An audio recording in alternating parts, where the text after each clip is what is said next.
It's been withdrawn. I don't have an open statement. So there we are. Mr. Speaker, despite current global events, the Ministry of Defence remains firmly on course to deliver the biggest modernisation of our armed forces. Today we have published the 2021 Defence Equipment Plan report, which sets out our plans to deliver against the priorities we outlined in the integrated review last year. Backed by over £24 billion spending increase over this 4-year spending period, this equipment plan sets out how military capability will evolve to meet emerging threats. Defence procurement will be at the cutting edge. This implies risk, but through the Defence and Security Industrial Strategy and our ambitious acquisition reform programme, we are determined to deliver for defence and taxpayer. Sally Ann Hart. Thank you, Mr. Speaker. Less than a couple of weeks ago, a boat ran aground close to Rye Harbour during low tide, and 21 migrants disembarked and disappeared on the run. It is reported that Border Force later turned up to the village to inform locals that 16 of them, without IDs, had been arrested. How can the MOD work together with Border Force and the Home Office to take control, defend and protect our borders from migrants entering the UK? Order. The Honourable Lady knows that Top is going to be short and punchy. You can't make full speeches to a topical question. Secretary of State. My honourable friend highlights one of the big challenges in controlling the Channel. I can reassure it's exactly the situation we are trying to deal with. We must ensure we intercept each vessel so they cannot arrive in this country on their own terms. Under Operation Isotope, we are planning to take an enhanced role controlling cross-government assets to tackle such migration flows. Shadow Secretary of State John. Thank you, Mr. Speaker. Mali military rulers have recently hired 1,000 Russian mercenaries, and 4 days ago France announced the withdrawal of all 2,400 of their troops who are based there to combat the growing threats from Islamist terrorist groups. What changes will the Defence Secretary now make to the 300 UK troops stationed in Mali? The right honourable colleague is absolutely right to point out one of the challenges with the French as the framework nation effectively withdrawing from Mali and the woeful state of the Malian Wagner Group relationship, Malian government, which has put us in a very difficult position. The United Kingdom is obviously deployed in the UN mission MINUSMA alongside the Germans and the Swedes, and we are now reviewing obviously what next steps we take. We are, of course, committed to the United Nations efforts. The United Kingdom is there for the UN to be both a good UN citizen and to do what we can to help West Africa. However, he is right to point out the corrosive and destabilising influence of Wagner raises many questions. We shall keep that under review and return to the House with more details. Dr. Julian Lewis. We now know that the Cold War is back with a vengeance. In the closing stages of the Cold War, we regularly spent between 4.5% and 5% of GDP on defence. Has the time come to set a higher target than a bare 2%? Surely 3% should be a minimum. Mr. Speaker, I think I win the bet for the predicted question from my right honourable friend.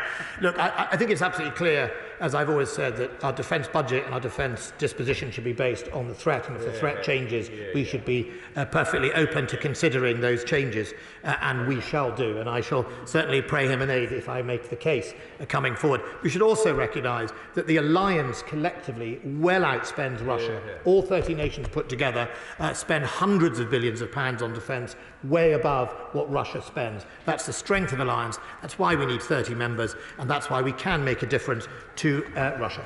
Malcolm. Thank you, Mr. Speaker. Following the cyber attack in Ukraine last week, how is the government strengthening cybersecurity at home in response to growing threats and Russian aggression? Hear, hear.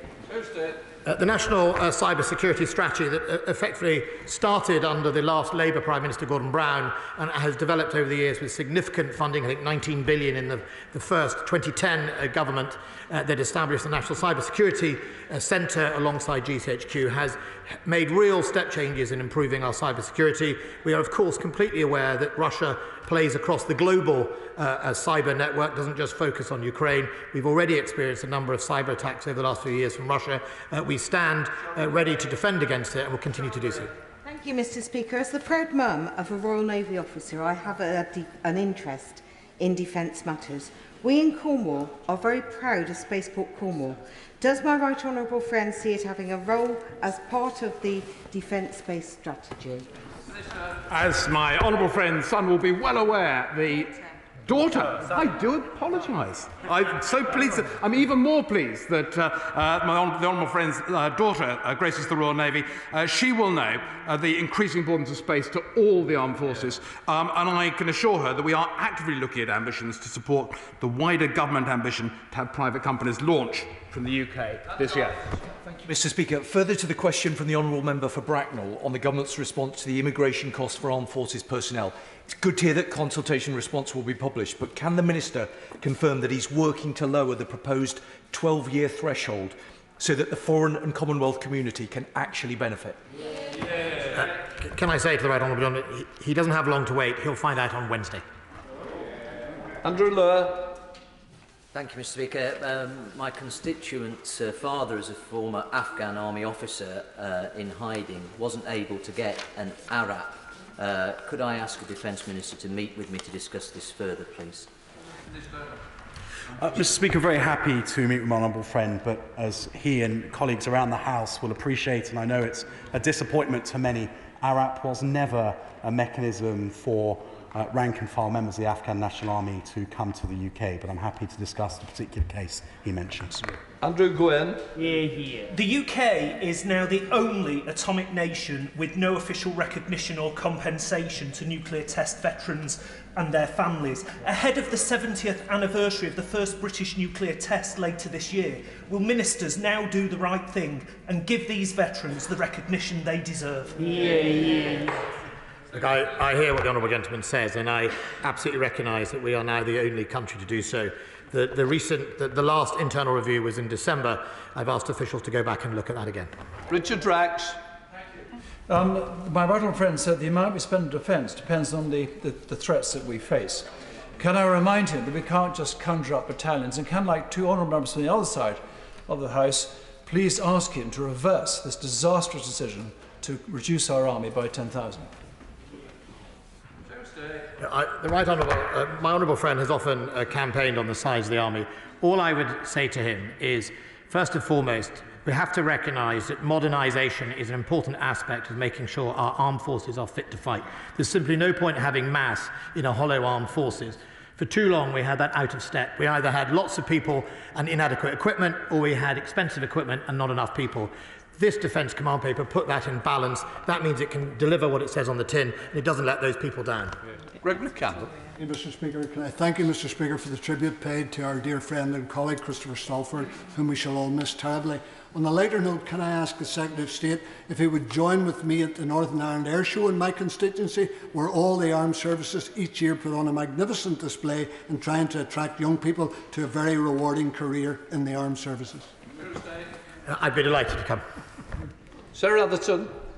Mr Speaker, with the Armed Forces Parliamentary Scheme, I spent some time with the Commando Littoral Response Force in the High Arctic during their preparations for the forthcoming exercise Cold Response, involving 35,000 troops from 28 nations. So would my right honourable friend agree with me this is not only a show of NATO's strength and unity, but the Royal Marine Commandos have shown themselves a valuable commodity with skills in mountain, Arctic and amphibious warfare?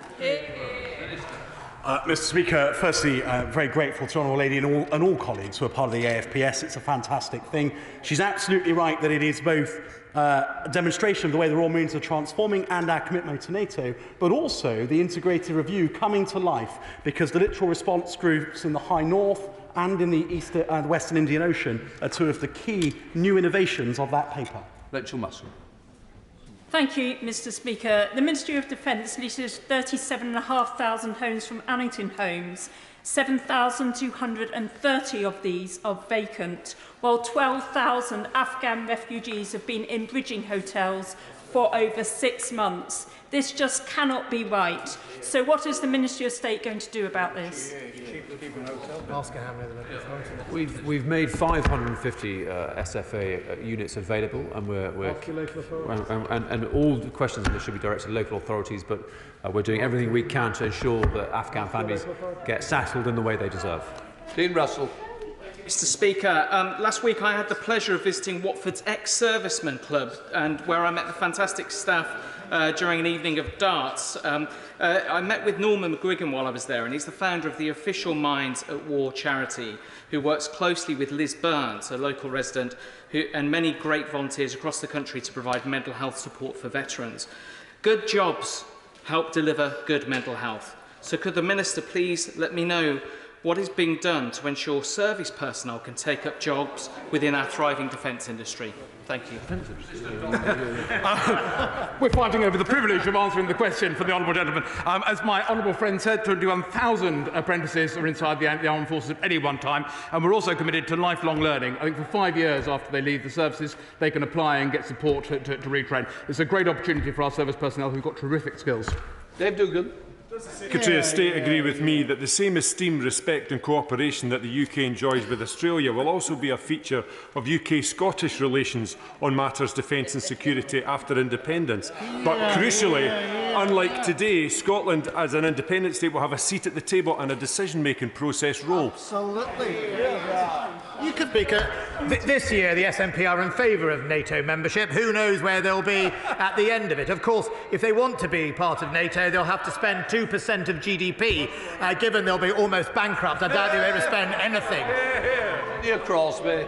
Thank you, Mr. Speaker. Support for the defence jobs is important, but so is support for our veterans. Mr. Speaker, does the Minister agree with me that the Armed Forces charity SAFA, who do a particularly excellent job on Anglesey, play a vital role in supporting our veterans? Speaker, well, I do agree. SAFA do an absolutely magnificent job, and I've seen them firsthand in Aldershot. But I would also like to put on record my thanks, Mr. Speaker, for everything the Honourable Lady does for veterans in her constituency. Mr. Speaker, the nuclear test veterans, as we've already heard, are a group of individuals who are they're elderly, and many of them have sadly already passed away. It is in the Secretary of State's power to award medals at this point. Will he do this? I'm sorry to inform the Honourable Lady it's not in my power to afford medals. Michael Fabricant. Thank you, Mr. Speaker. Last year, the Royal Air Force took part in Operation, or exercise rather, Blue Flag in Israel. What lessons did the Royal Air Force learn from working with the Israeli Air Force? I can't say right now, but what I could probably say, it's about readiness. Be ready, because you never know where the threat comes from. Speaker, will the Secretary of State promise me he will listen to the Reith lectures, especially the bits about artificial intelligence and robotic warfare, and then think about our defence plans? Yes. James Gray. Like my honourable friend, the member for Wrexham, I very much welcome the fact that the MOD are taking the Arctic and the threat from Russia along its 20,000-mile border in the Arctic very, very seriously indeed, as are NATO. But there's been a very long-promised policy paper being produced by the MOD. When is it due to be printed? Published? Produced? My honourable friend, look, it will be produced in March when I go and visit, hopefully, Cold Response. When I came into office, I discovered it was one of those classic government strategies that had absolutely nothing in it other than a nice bit of narrative. I said, I'm not going to launch that until there's some solid offers and deliverables in it. I paused it, we rewrote it, and then it will be launched. Final question, Stuart C. Macklin. Thank you, Mr. Speaker. Can I ask the Secretary of State what discussions he's had with allies about the number of people who might seek refugee protection in the event of a Russian invasion of the Ukraine, and how he is going to go about ensuring there's an appropriate and coordinated humanitarian response to that? Mr. Speaker, this is very important and perhaps very likely consequence of what may happen in Ukraine. The honourable gentleman appreciate that that's not necessarily a response that the Ministry of Defence would lead on, but very obviously we stand by to support other government departments in doing so. That ends questions. We now come to the statement. Can I call the Secretary of State for Defence, Ben Wallace? Thank you, Mr. Speaker. And as I've said earlier, I apologise to honourable members opposite for the lateness in them having sight of the statement. Mr. Speaker, with permission, I would like to update the House on the latest situation regarding Russia's actions towards Ukraine. As at 900 hours today, there are now more than 110 battalion tactical groups massed around Ukraine's borders with Russia and Belarus. In addition, in the Black Sea Fleet, there are 2 amphibious groups 9 cruise missile-equipped Russian ships and a further 4 cruise missile-capable vessels in the Caspian Sea. In the last 48 hours, contrary to Kremlin assurances, we have seen a continued increase in troop numbers and a change in force disposition, moving from holding areas to potential launch locations. All the indicators point to increasing numbers and readiness of Russian forces, and, not surprising to many of us, the pledge to withdraw Russian troops from Belarus at the end of their joint military drills on the 20th of February was not carried out, and the exercise has now been extended until further notice. Complementing this troop build-up has been the proliferation of false flag operations, propaganda stunts, and Russian news outlets carrying fictitious allegations. These are not the actions of a Russian government fulfilling its repeated declarations that it has no intention of invading Ukraine. In fact, we have seen over the last few weeks the Russian playbook being implemented in a way that gives a strong cause for concern that President Putin is still committed to an invasion. I believe he is in danger of setting himself on a tragic course of events leading to a humanitarian crisis, instability, and widespread suffering, not just of Ukrainians, but also of the Russian people. Russians, like many of us, know the consequences of military interventions. The Soviet Union in Afghanistan, the First War in Chechnya. These are just 2 of the examples that Russia faced where too many young men returned home in zinc-lined coffins. And the government therefore urges President Putin, for the sake of his own people and even at this 11th hour, to rule out the invasion of Ukraine and recommit to a diplomatic process for us to address the perceptions of the Kremlin. Over recent weeks, my right honourable friend, the Foreign Secretary, and I have engaged in numerous engagements with our international counterparts, including my own visit to Moscow to meet with Defence Minister Shoigu and General Valery Gerasimov. We have made clear our determination to uphold the defensive principles of NATO and to defend the right of sovereign countries to make choices about their own security arrangements. As the Russian government itself has signed up to, states, and I quote, have an equal right to security. We reaffirm the inherent right of each and every participating state to be free to choose or change its security arrangements, including treaties or alliances. That statement, Mr. Speaker, was signed by the Russians in 1975 in the Helsinki Final Act, in 1995 in the Budapest Summit Declaration, in 1999 in the Istanbul Summit, and most lately in 2010 at the Astana Summit. We urge Russia to stick to its commitments that it has openly made and signed up to over the years. My counterpart, Minister Shoigu, repeated to me in person that Russia has no intention of invading Ukraine, and while we will take them at their word, we must judge them by their actions. At our meeting, I also took the opportunity to address the proposals in Russia's draft treaty, because while this is not a return to normal UK relations, it is important that as one of Europe's biggest military powers, the UK maintains strong lines of communications with Russia in order to avoid miscalculation or the risk of inadvertent escalations. I also continue to speak regularly to my Ukrainian defence counterpart, Minister Reznikov, as we continue to support the armed forces of Ukraine. Since 2015, the UK has responded alongside the likes of Sweden and Canada to Russia's previous illegal occupation of Crimea with defence capability building, including training and reform. And as I announced to the House last month, Mr. Speaker, we took the decision to also provide lethal aid to Ukraine. This now means that alongside the United States, Canada, Estonia, Latvia and Lithuania and the Netherlands, the United Kingdom has not just spoken but acted. I'm pleased with the efforts being made by a range of European leaders, including President Macron, to find a way through, as we must remain resolute in our commitment to NATO's formal response to the Russian draft treaties, which all NATO members signed up to. Intimidation and aggression, however, must not be rewarded. We should be under no illusion. The Russian forces have now massed on Ukraine's borders 65% of all their land combat power. The formation present and the action of the Russian state to date not only threaten the integrity of a sovereign state, but undermine international law and the democratic values in which all of us in Europe so strongly believe. The Foreign Office has now relocated the embassy further west in the country and, as 2 weeks ago, advised all UK nationals should leave Ukraine via all means possible. The Ministry of Defence will continue to monitor Russian actions, support Ukrainian defensive efforts and contribute to NATO's response measures. We continue to hope, Mr. Speaker, President Putin will relent and pull back from an invasion, but we must prepare ourselves for the consequences if he does not. I will update the House as I have done so over the last few weeks, both in the Chamber and to colleagues online. Thank you. Now come to Shadow Secretary of State, John Healey. Thank you, Mr. Speaker. The Defence Secretary has been busy in recent weeks, so I welcome his statement today. Can I also thank him for keeping the opposition parties updated on Ukraine during these very grave escalations of Russian military threats on the Ukrainian border. This is the most serious security crisis Europe has faced since the Cold War, and the Ukrainian people, citizens of a proud, independent and democratic country, face an utterly unprecedented threat from, as the Secretary has said, 2/3 of Russia's entire forces built up now on its borders.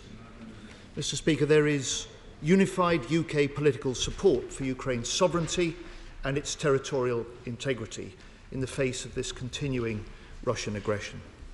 The government also has Labour's full support in helping Ukraine defend itself and in pursuing diplomacy, even at this 11th hour, and even though President Putin has proved more interested in disinformation than diplomacy. And we also fully support moves to reinforce the security of NATO allies, as the Labour leader and I told the Secretary-General at NATO HQ earlier this month. Mr. Speaker, President Putin wants to divide and weaken the West, to turn back the clock and re-establish Russian control over neighbouring countries. The real threat to President Putin and his Russian elites is Ukraine as a successful democracy, choosing for itself its trading and security links with the West. An attack on Ukraine is an attack on democracy. So we welcome the message from Munich at the weekend that any invasion will be met with massive sanctions in a swift, unified Western response. The European Union, of course, will lead on sanctions legislation for most European allies, especially to clamp down on finances or critical technologies for Russia. So how is the UK coordinating with the European Commission and Council? What meetings have UK ministers had to discuss this coordination? Mr. Speaker, the other message from Munich at the weekend was that allies stand ready for further talks, and the Defence Secretary has said this afternoon, I am pleased with the efforts being made by a range of European leaders, including President Macron. But what diplomatic initiatives is our UK Prime Minister taking, befitting Britain as a leading member of the NATO alliance and a permanent member of the UN Security Council? With the most serious tensions and developments in the Donbass, why did the UK government remove UK staff from the OSCE monitoring mission there, when those from all other European countries have stayed to do a job which is more vital now than ever? The Defence Secretary said quite rightly, we continue to support Ukrainian defensive efforts, including with lethal aid. So what more will the Defence Secretary now do with NATO to help Ukraine defend itself? Can he speed up action via the Ukraine naval agreement? How feasible is a no-fly zone? What consideration will he give to support for Ukrainian resistance? Mr. Speaker, we cannot stand up to Russian aggression abroad while accepting Russian corruption at home. For too long, Britain has been the destination for the dirty money that keeps Putin in power. So where is the economic crime bill, promised by the government and then pulled? Where is the comprehensive reform of Companies House? Where is the law to register foreign agents? Where is the Register of Overseas Entities bill? Where is the replacement for the outdated Computer Misuse Act? Where are the new rules on political donations?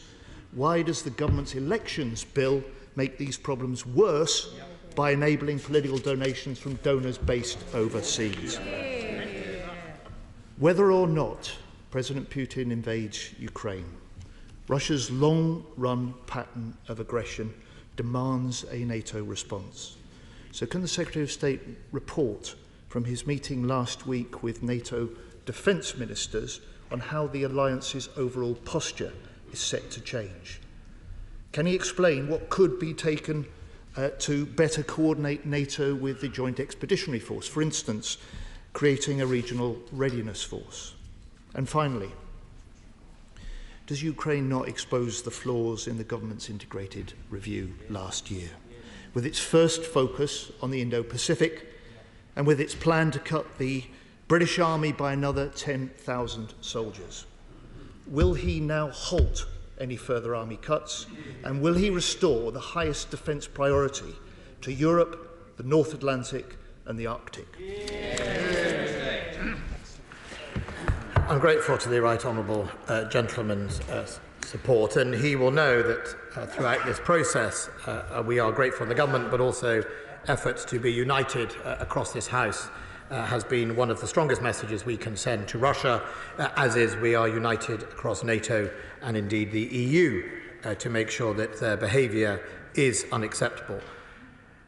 When the Right Honourable gentleman asked about sanctions, my Right Honourable friend, the Foreign Secretary, has been in conversation more than weekly with the EU on coordinating sanctions to make sure the EU Commission, who is obviously the lead on their sanctions, the United States and the United Kingdom are as close as possible in lockstep.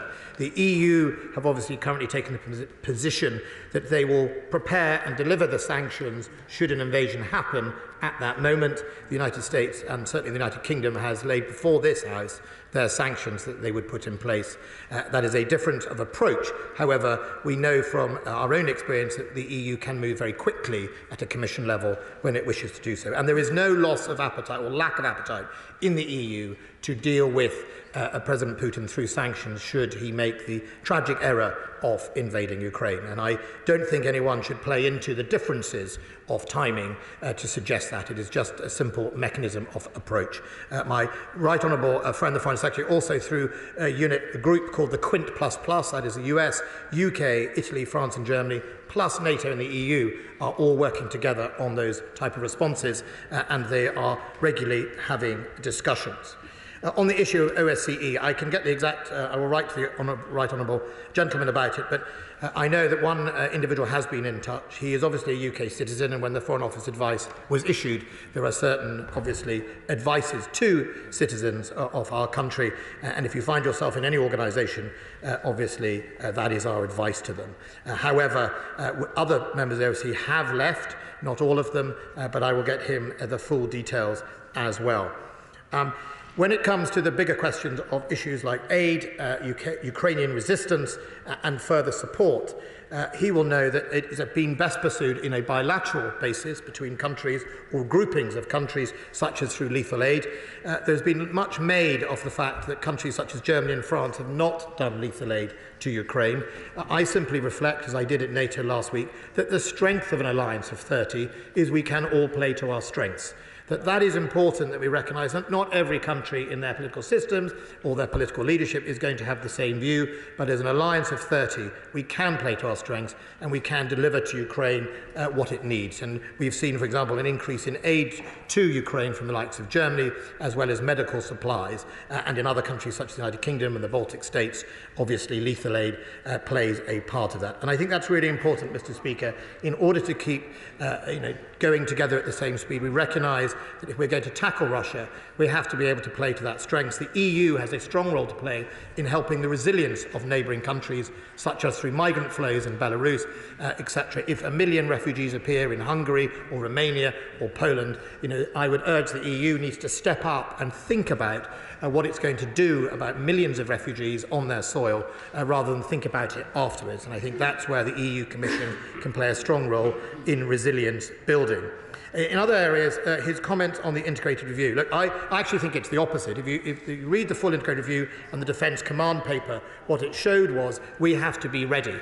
And what it shows is that Russia and adversaries like Russia, they don't go with a big bang and just arrive in a big invasion. They soften up their targets using sub-threshold methods in cyber, in corruption and organised crime, etc. And they turn up incrementally. Many of the forces that we see now massed on Ukraine's border were in fact pre-positioned in April following an exercise, and then their troops went home to barracks. That allowed them to be ready and to deploy in days, while NATO's traditional model has been weeks and months for us to deploy.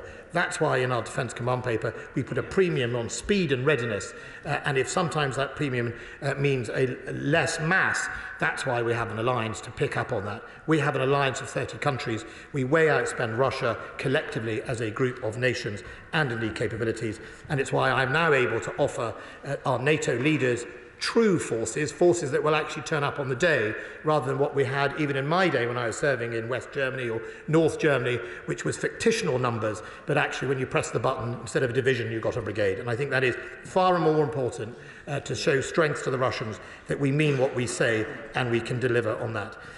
I was Security Minister, Mr. Speaker, when I introduced the Criminals Finance Act. There was no more greater champion on taking down dirty money in the city than me. I brought in the unexplained wealth orders. I brought in the mobile stores of wealth where people got round it, and in fact helped set up the national, within the National Crime Agency, the Economic Crime Unit. I also made sure that we changed the law around tax evasion to make sure we got more people, and pushed incredibly hard and successfully through the, I think it was the G7, the Transparent Register of Beneficial Ownership. He's absolutely right, we need to do more. I absolutely supported at the time and still do a register of foreign agents, and I am, the whole of government is now looking at those issues, and I think he is totally right around areas like Companies House.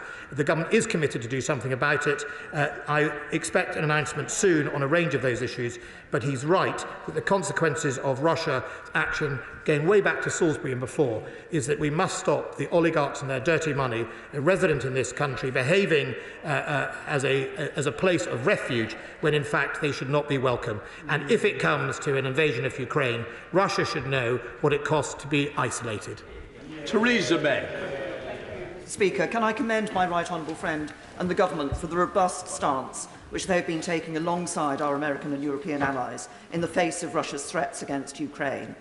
President Putin wants to weaken NATO and the Western alliance, but does my right honourable friend agree with me that any further action to invade Ukrainian territory by the Russians can only lead to a strengthening of the determination of the UK, NATO and the Western alliance to defend the rights of sovereign states and to defend democracy? My right honourable friend is absolutely right, and I have to say, when I was her security minister, it was her support that allowed us to sometimes overrule the Treasury to get some of those legislations through to deal with the Criminal Finances Act. My right honourable friend is absolutely right. In 2014, after the invasion of Crimea, President Putin got exactly the opposite of what he wanted. He got more forces on the east of Europe. He got more defence spending. If he continues down this line, I suspect he'll continue to get more forces on his border and greater defence spending across NATO, the very opposite of what he is trying to intend to do. I hope he learnt a lesson of 2015. At the moment, it's not looking well. Good.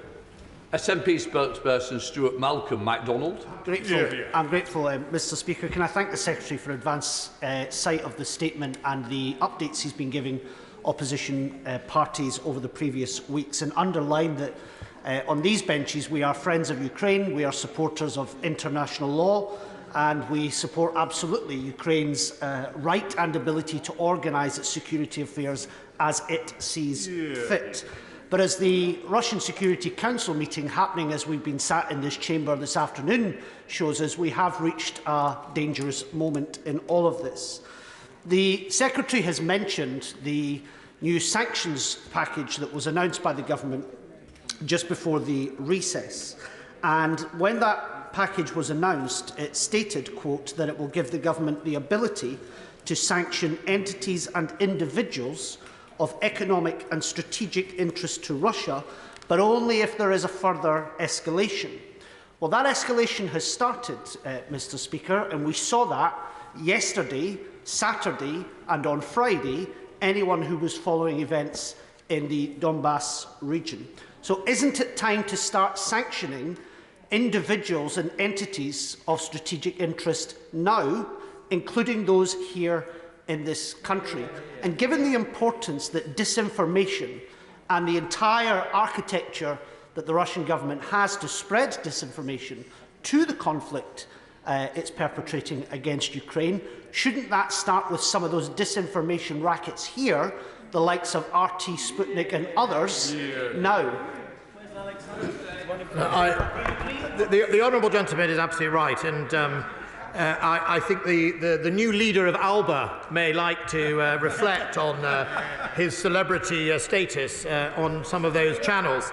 I think what I would say to the honourable gentleman is the government already does have some considerable powers. The Magnitsky sanctions that have been used against a number of Russian individuals after Salisbury. In fact, some of the people I met in the Russian Ministry of Defence themselves were sanctioned under a range of those measures, and we do continue to deliver them. But on the wider response, the whole of government will produce a response to this House in due course. I understand his point about should we not do sanctions now rather than wait for it to happen. I think the key here is that we have to be in a position to threaten to deliver sanctions against Russia if they do something. If we were to unilaterally deliver them now, and America wasn't and European Union wasn't, I think there is a danger that President Putin would play into a divide and rule narrative that he is trying to do. I think that there are plenty of measures we can take. We are planning some serious set of sanctions, and I think that the reality and the question to President Putin is, do you actually care what's going to happen to your people? Because it will be them that suffers most as a result of the sanctions, and it will be interesting, as a responsible leader, whether he will listen to that. Turn the Select Committee to Selden. Thank you. Mr. Speaker, could I welcome this statement? The penny was dropping at the Munich Security Conference that this is not just about Ukraine, but a wider realignment of global power, with the formation of a new Russia-China alliance that is fueling Putin's adventurism and indeed perhaps taking us towards another Cold War. The money laundering issues aside, which must go ahead, absolutely, could I ask the Secretary of State to look at the issues of sanctions? Because there is a concern we are actually helping Putin in his intention of turning Russia away from the West and towards a new alliance with China in the long-term future. If Russia wants to be dependent on China, then I think they will recognise that will be a wrong decision. China and Russia are directly in competition over the high north and the route through the Arctic, and Russia surely will not want to depend entirely on China in the same way many European states are regretting being entirely dependent on Russian gas. I think it's important, however, that we do a range of sanctions that not only are directed at the regime and the government of Russia, but also at some of their bankers or their people that help them carry on as normal. Ben Bradshaw. Thank you, Madam Deputy Speaker. I fully support what the Defence Secretary said and the response of the Shadow Defence Secretary. But as the architect of unexplained wealth orders, he must share the widespread frustration that not a single one has been issued under the current Prime Minister. Not a single Russian who was given a golden visa has been named. Why does he think we've been so slow at tackling dirty Russian money in London? Unexplained wealth orders are not a matter for politicians. They are a matter for the investigators, the National Crime Agency and economic crime. I can no more direct an unexplained wealth order than he can.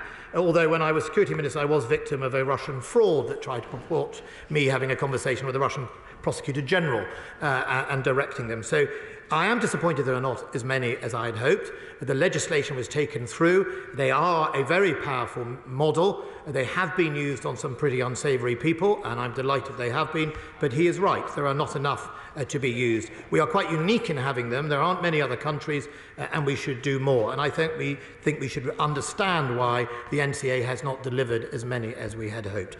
I think there are other tools to look at. I certainly welcome that long-term commitment on beneficial ownership.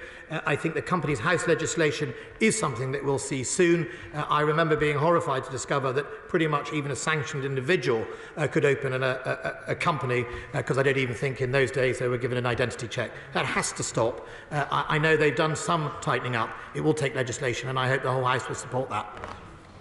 Sir Ian Duncan-Smith. Well, Deputy Speaker, can I say to my right honourable friend, I recommend his calm and straightforward posture during the course of this, and I think he's done incredibly well. Can I also say to him this, though, that in the course of all of our debates and even on TV, we behave as though Russia is threatening to invade Ukraine.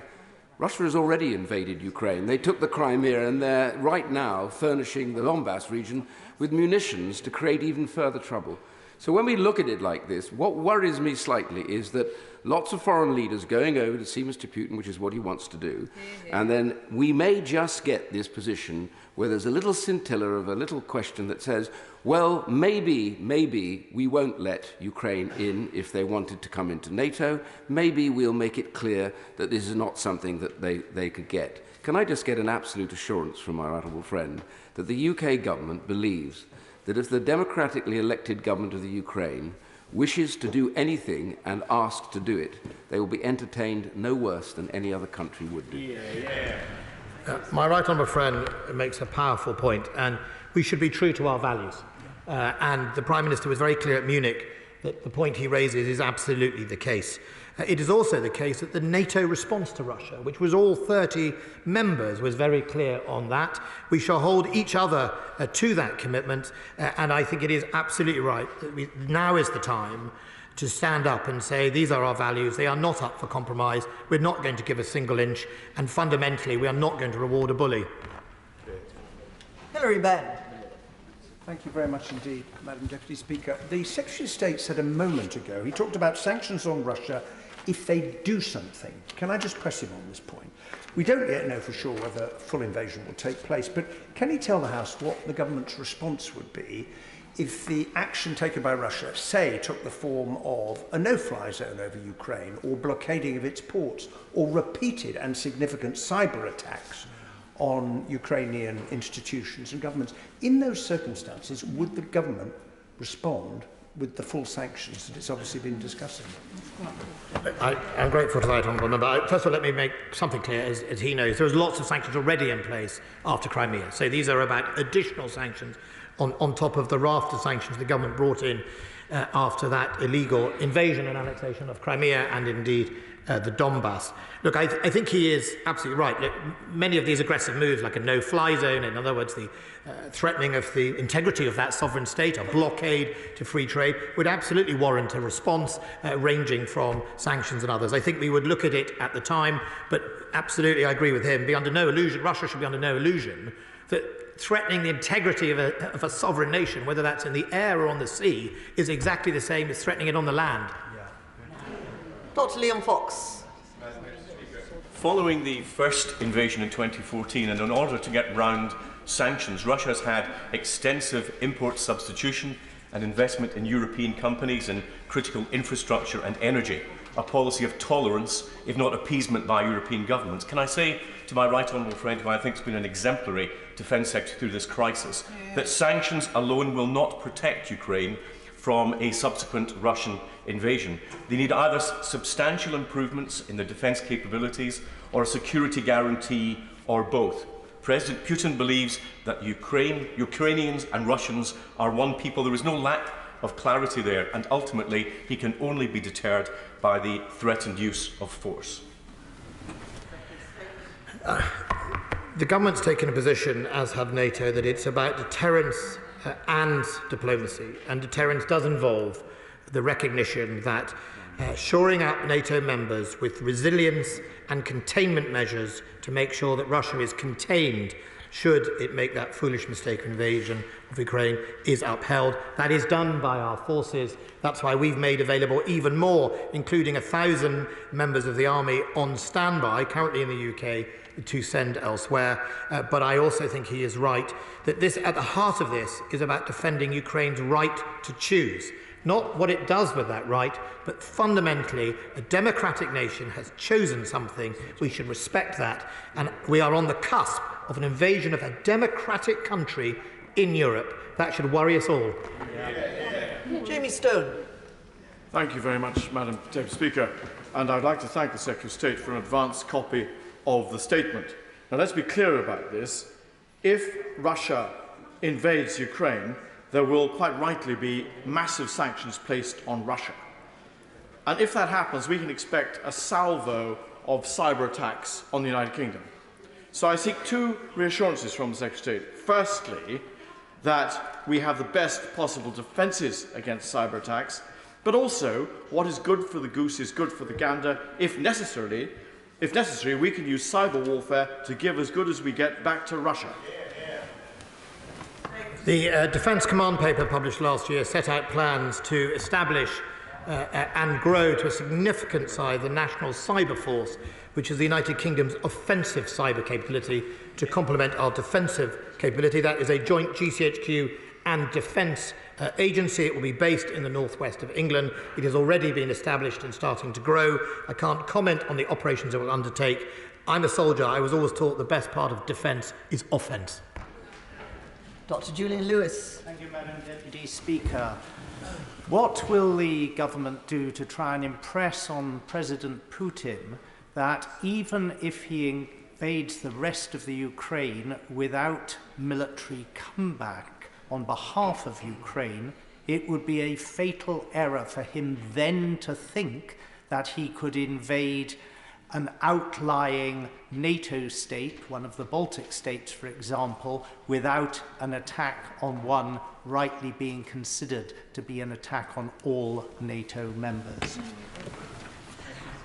President Putin's public stated view is that, in fact, by potentially dealing with Ukraine or preventing Ukraine joining NATO, he is in fact saving us all from a future war, because he wrongly asserts that should Ukraine join NATO, Ukraine would then attack Crimea and the Donbass, and that would trigger a NATO. My right honourable friend is absolutely an expert on NATO. He knows that it's just a fantasy scenario, but potentially used as a justification.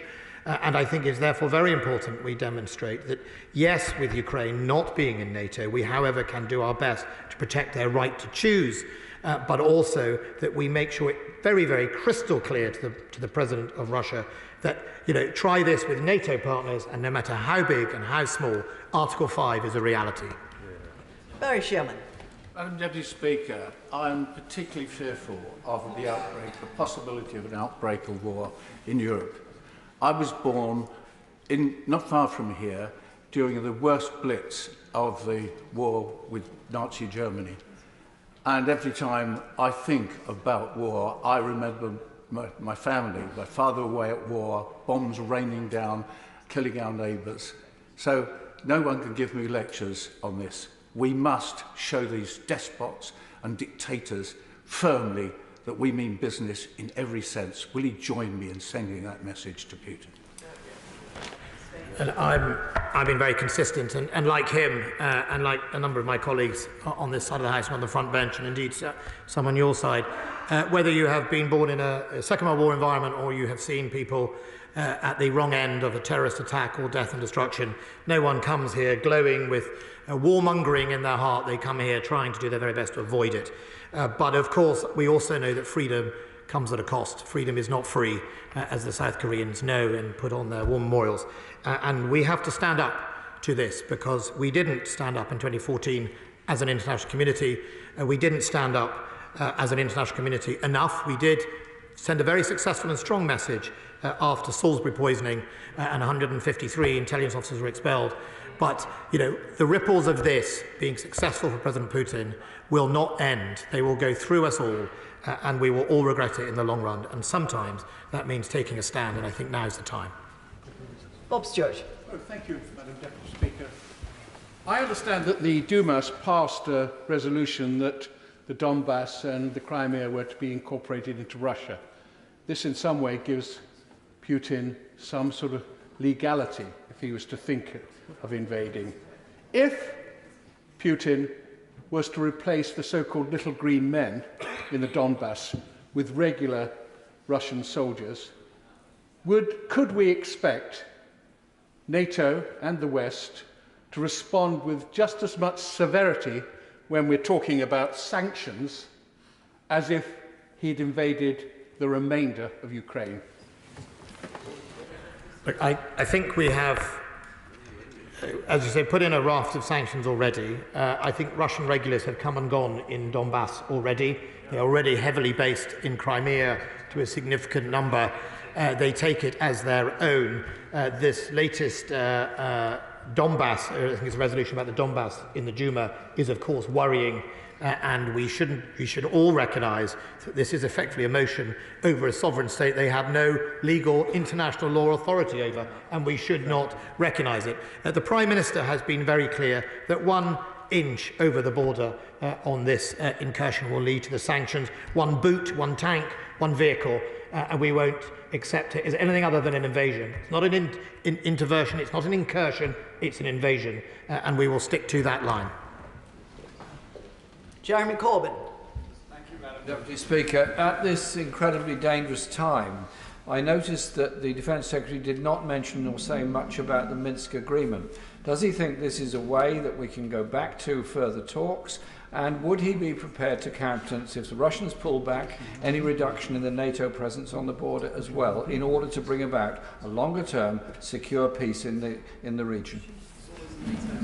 So, the Right Honourable Gentleman raised the point about Minsk. I was very clear on Minsk, both in my press conference in Moscow and indeed elsewhere. Both Russia and Ukraine signed Minsk.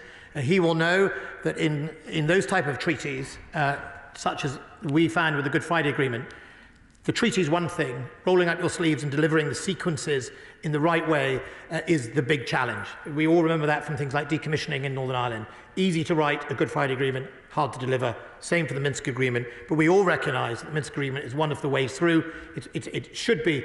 We should do our best to support it being implemented as a way out. On his other point about pulling back NATO, we didn't put 165,000 combat troops on the edge of a sovereign country and hold a gun to the head of a democratically elected government. We didn't do that. Russia did that. We have nothing to de-escalate from. Russia does. And I do hope the Right Honourable Gentleman might condemn the Stop the War coalition, who seems to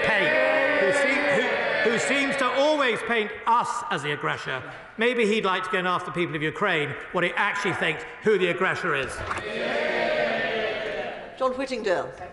Can my right honourable friend say whether increased military activity has been detected in other Russian-controlled areas, such as Transnistria, as well as Crimea and Kaliningrad? And what assessment has he made of the possible threat, if not now, then in the future, against other former Soviet states which are outside of NATO, such as Moldova? It's been a long-running challenge, Russia's malign activity. We've packaged it up and called it malign activity, but we have seen it in the likes of Bosnia-Herzegovina, and we should not forget in all of this that Bosnia-Herzegovina is on a very fragile position at the moment. It is in an impoverished state. The minorities are already starting to agitate, and Russia's influence into some of the separatists could have the potential of sending us all back to the early 90s. Russia's malign activity does no good, and it not only challenges our European values, but it also challenges both the wealth of those states, and for no apparent reason, it seems, other than to just weaken people who think differently from them.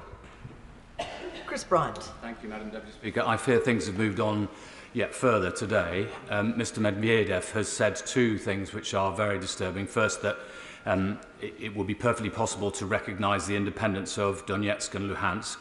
And secondly, that, of course, there might be sanctions, but we'd be able to, or Russia will be able to wear it, because after all, after 2014, after the invasion of Crimea and after their military action in Georgia, they were able to wear whatever the West threw at them.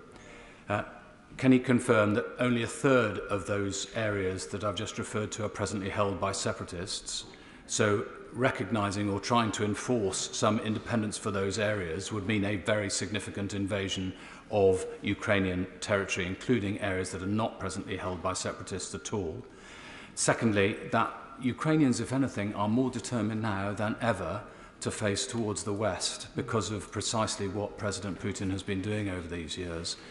And whatever comes, if there is an invasion of any kind, any troops, as he's already said, the reaction is going to have to be a damn sight harder than it was in 2014, isn't it? Look, I think he's right on his last point. It absolutely has to be harder and unified and stick to it. I think often the calculation in Russia is we'll all get bored and 6 months later everything will go back to normal. On the sanctions point, Minister Shoigu said to my face that the sanctions can't harm them. They will just either go elsewhere or they're resilient. That is, unfortunately, the view in some of the leadership of the Russian government. I doubt it's the view of the Russian people that have to suffer the consequences of that. And I think we should also recognise the consequence for the wider world of this invasion. Yemen gets about 20% of its food from Ukrainian grain. Libya gets about 44% of its food from Ukrainian grain.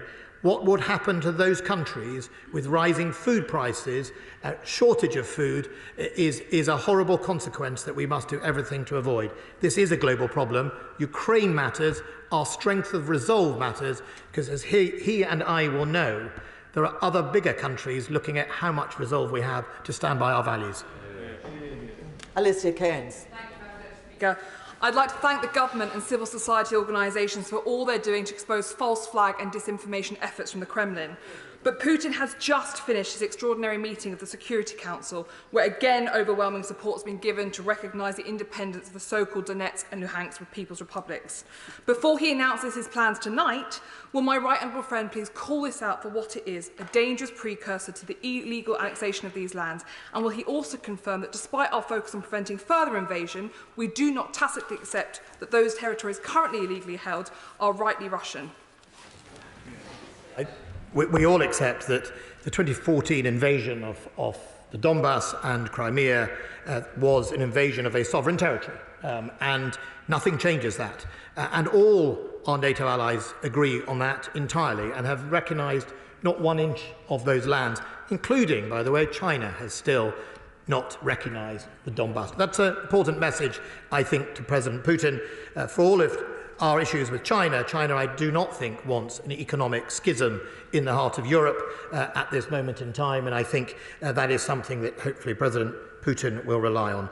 Look, all of these plans, whether it is annexation of part of Ukraine, whether it is false flags of people having to be evacuated, or Ukrainian attacks on things, they're all false. They're all designed to cause an excuse or a friction. The worrying thing is we can all see it. You don't have to be an expert in Europe to spot what's going on. The worry for us is that President Putin thinks that it doesn't matter, or thinks that he can get away with it. Kevin Jones. Thank you, Mr. Speaker. Can I first of all commend the Defence Secretary for his actions over the last few months. He mentioned in his statement the Russian playbook, and one of it is to portray that somehow the false narrative around the sovereignty of the Ukraine. Is he confident enough that we in the West have an ability to push back against these false narratives, and particularly on social media, which seem to infect the debate which is currently taking place? We certainly have the capability, and we do everything we can, both internationally and indeed unilaterally, to try and make sure the messages get not only across to our own audiences, but also importantly to the Ukrainians and indeed the Russian audience. We could start close to home. We could ask the leader of Alba on his next Russia Today programme to do an in-depth analysis of exactly some of these false claims and broadcast it. I mean, I'm sure he's open to the highest bidder, so we'll be very happy to do that. But I think it's really important that we recognise in this era, information is as powerful as every tank, and we have to make sure that the people of Russia, the ordinary people of Russia and the people of Ukraine, are not denied free and fair press in order to get across the message about what is going on in their country in their name. Crispin Blunt. In today's circumstances, what obligations does Her Majesty's Government feel it accepts under the Budapest Memorandum? The Budapest Memorandum, as my right honourable friend will know, was an agreement to effectively for Ukraine to disarm its nuclear weapons in exchange for Russia's recognition of their sovereignty. If Russia breaches that, and you could argue it already has with its invasion, then I would guess that the memorandum, I'm not an international lawyer, but would become pretty much null and void. We are one of the, I think, signature guarantors of that, which is why we're doing so much now to hold them to account. And as I said in questions and in the statement, let us not forget, Russia, including, I think, Prime Minister or President Medvedev, whichever role he was filling, in 2010 at the Astana summit, signed up alongside the international community to recognise that every participating state is free to choose or change its security arrangements, including treaties and alliances. That's what they signed up to then. Never mind these conspiracy theories that somebody somewhere said that NATO would never expand. We've never seen any proof of that. We've never seen any documents. What we have seen is at least 4 statements and treaties signed by Russia over the many years that says it respects the sovereignty of countries to choose. We hold them to it. Sammy Wilson. Speaker. First of all, can I congratulate the Minister in the leading role which he has played in rallying the opposition to Russia's aggression towards the Ukraine. We already know that many European nations, of course, find it difficult because they have allowed themselves to be subject to energy blackmail through their zero-carbon policy. But Russian aggression against Ukraine threatens the strategic supplies of food in the world, because Ukraine is the 3rd biggest producer or exporter of grain at 100 million tonnes per year. What assessment has he done about the areas of the world which are most likely to be affected if aggression should lead to that food not being available? And does he not agree that it underlines the strategic importance of Ukraine and the importance of giving every support to allow them to defend their independence, their democracy and their vital economic role? The honourable gentleman is absolutely right. It's not just about gas. I mean, we've focused on gas because predominantly it's what preoccupies us in our comfy part of Europe. But in many countries in the world, it's about food and it's about other cost of living crises, some of which are far more pressing about whether or not we can afford the potential increase of gas. And we should not forget this implication goes right across the world, certainly the Western world, if we don't deal with it and deter it. And I think it's very important. And, you know, the Prime Minister at Munich was absolutely clear with everyone, including the President of Ukraine, that we would stand by Ukraine, that we must be resolved together, both as Europe and as NATO. We mustn't salami slice ourselves away on different thoughts. And I know that when the Prime Minister speaks to his European counterparts, he is very much focused on this sense of unanimous and strong alliance challenging the assertion, because it is the case that if we don't deter today, we will all pay for it tomorrow. Bill Wigan. Thank you, Madam Deputy Speaker. Can I thank my right honourable friend for the work that he and the Prime Minister have done on this.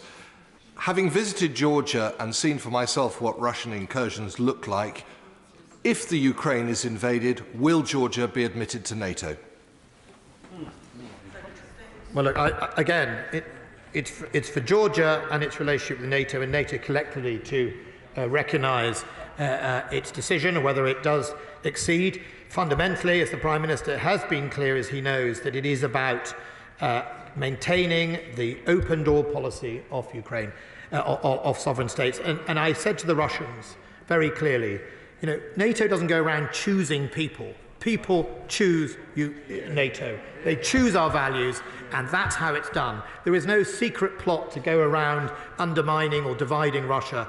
And the question for President Putin should be, why is it all those countries wanted to join NATO in the first place? It wasn't to collect a badge. It was because they felt under threat by a nation that did not want to respect their sovereignty and their democracy and their freedom. Joanna Cherry. Thank you very much, Madam Deputy Speaker. And can I thank the Secretary of State for his statement? The situation is clearly very grave, but he obviously has a pretty clear view of the situation on the ground. The wife of my constituent is stuck in Ukraine near the Russian border, and she can't complete a medical assessment or enrol biometrics to complete a spousal visa. And because he isn't in Ukraine, they can't use the family migration route. So what pressure can he bring to bear on the Home Office to ensure that if the situation escalates, as seems inevitable, our military aren't left to evacuate citizens and families? Look, if my learned member just obviously sends me the details, I will be very, very happy to take it up and look at it for her. Richard Drax. Thank you, Madam Speaker. Tonight, can I too commend my right honourable friend and the Minister for the fantastic job they're doing in very difficult circumstances. If Russia does invade, countries, NATO countries, particularly the smaller ones, particularly the Baltic countries, will need our reassurance. Does my right honourable friend foresee further deployments of British troops to these countries? And if he does, would it not be hugely reassuring to him if he had 10,000 more troops in his back pocket? Well, tonight, Madam Deputy Speaker, we are hosting the 10 nations of the JEF, the Joint Expeditionary Force, which is the Nordic states, plus Iceland, plus Holland. We will be hosting them tonight and tomorrow at a summit, and I have invited from across the House colleagues from the Labour front bench, the Scottish National Party and the Liberal Democrats, because I think it is important that we recognise the importance they have to us as our allies, and they are the ones on that front line. He is right that they will be the ones most worried. They are, some of them, territories that President Putin and his like have often felt are not territories. And if you, as I've referred to colleagues before, if you look at President Putin's essay of July last year, of course, that is one of the consequences, I fear, of President Putin being successful in Ukraine, is where do the ripples land next? We will need forces to do that. We've been managing to double up that into a brigade. The enhanced forward presence, which are 4 battle groups that currently exist, multinational, I suspect they will grow, will be open to more suggestions. Clive Efford. Thank you, Madam Deputy Speaker. We should be moving against Russian dirty money in the City of London, regardless of what happens in Ukraine. And I don't doubt the Secretary of State's determination to deal with that as he's expressed it today. But the lack of activity suggests that there are others in government who do not share his determination. So can he assure us that should there be an invasion even tonight, that we are ready to take action against that dirty money? Look, it won't have missed anyone in this House that we are all vulnerable to not only dirty money, but to illicit lobbying or influence by foreign agents. All of us in this House, we have to wake up to the threat of sub-threshold challenges, whether that's money, whether that's corruption, whether that's political interference. All of us. And I'm not going to throw stones in glass houses, but all of us on this side of the House and your side of the House know what that looks like. We have to have more transparency as the beginning of that process, and we have to enact some of the laws we already have. And I'll be very happy on his behalf to engage with the National Crime Agency to see what more we can do. If we have shorter questions and therefore the Secretary of State can give shorter answers, we will be able to get everyone in this statement. If not, I'm afraid some people will be disappointed because, as you can see, people are coming in for the next item of business. But this is important, and I would like to give everybody the chance to speak. Shorter, please. Richard Graham. Madam Deputy Speaker, when Chinese Foreign Minister Wang Yi said that sovereignty must be respected, and that includes Ukraine, does my right honourable friend believe that this will encourage President Putin to hold back? And should he still invade, what impact will that have on Sino-Russian relationships, and how concerned should we be for Taiwan? My right honourable friend said, answer that in 5 words. I think it's a very important message from China to Russia, and he should listen to it. But of course, the most important message is that we demonstrate resolve about protecting our values, because whatever we don't or do in this part of the world, China is watching. Caroline Lucas. Thank you, Madam Deputy Speaker. The Secretary of State is being slightly more gracious about the work of European leaders in trying to find a diplomatic solution, but just a week or so ago he was saying that those efforts had a whiff of Munich about them. Does he want to apologise for that remark, which was not only crass, but it also undermines efforts to deliver Minsk II as the starting point for our best chance of avoiding war? And will he accept that if the government is serious about playing a constructive role, it should start by getting its own house in order, first of all by repaying the almost £2 million which his party has received in Russian donations since the Prime Minister took office, and will he finally end London's role in hiding the proceeds of Kremlin-connected corruption? Look, the Honourable Lady, I'm sure the Honourable Lady understands what I meant when I said if President Putin invades Ukraine, there would be a whiff of Munich, because, of course, Munich was 2 parts. It was the appeasement, but it was also the fact that all the way through Hitler lied and had a plan to aggressively invade large parts of Europe. And my point I was making was if he invaded, as I put in my own article, then we would be chasing a straw man when all along President Putin had a predetermined plan. So I suggest, before she makes those sort of allegations, that she goes back to the history books, understand what Munich was about, and then she'll understand what I was saying. Because what we do know here is that time and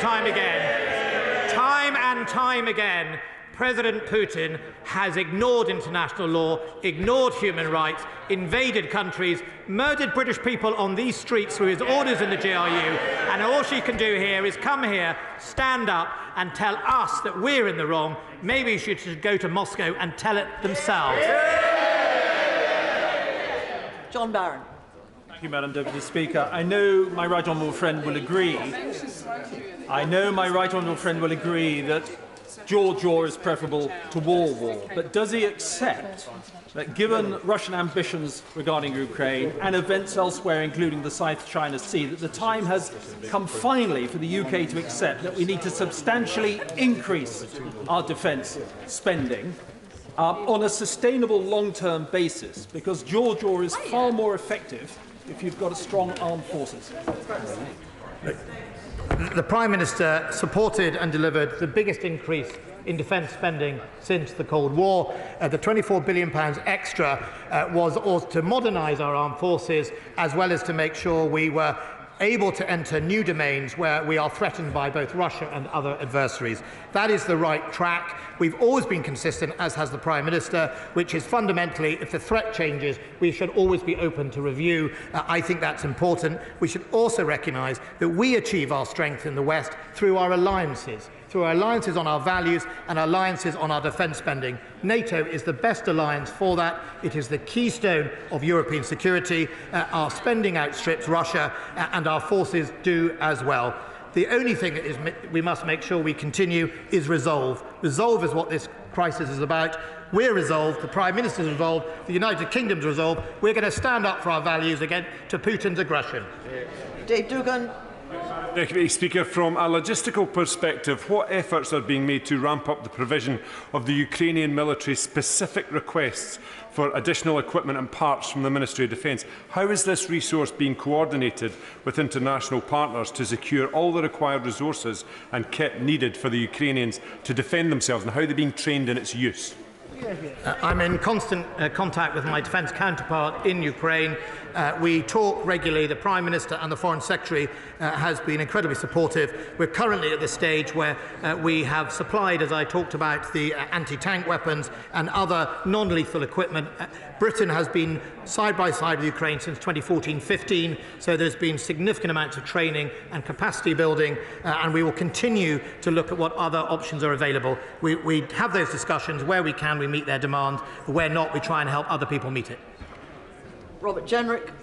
Can I thank my right honourable friend for the leadership that he's shown in recent months? And the paradox is that the more that Putin tries to draw countries towards Moscow, the more he repels them. And the more he revitalises the very alliance that he says he's most afraid of, NATO.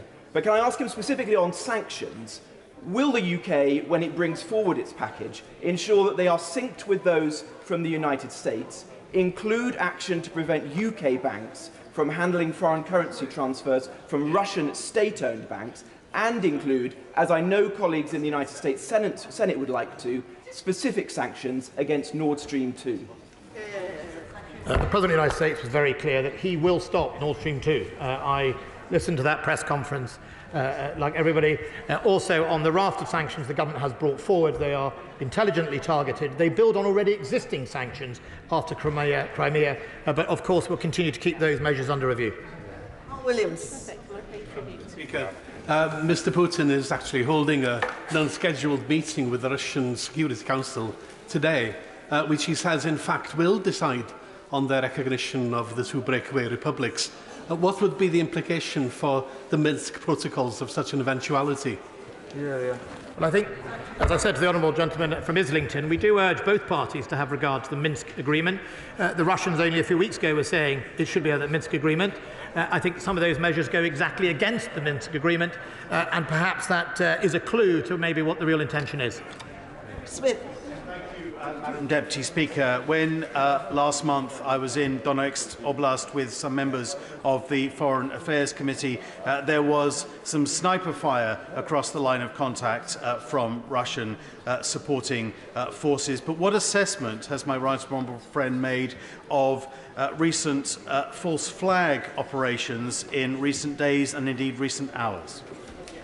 Shouldn't forget, the Ukrainians have had 10,000 people killed since the invasion of the Donbass. 10,000 people, often weekly or every month, on that line of control, young men and women who are simply guarding their border.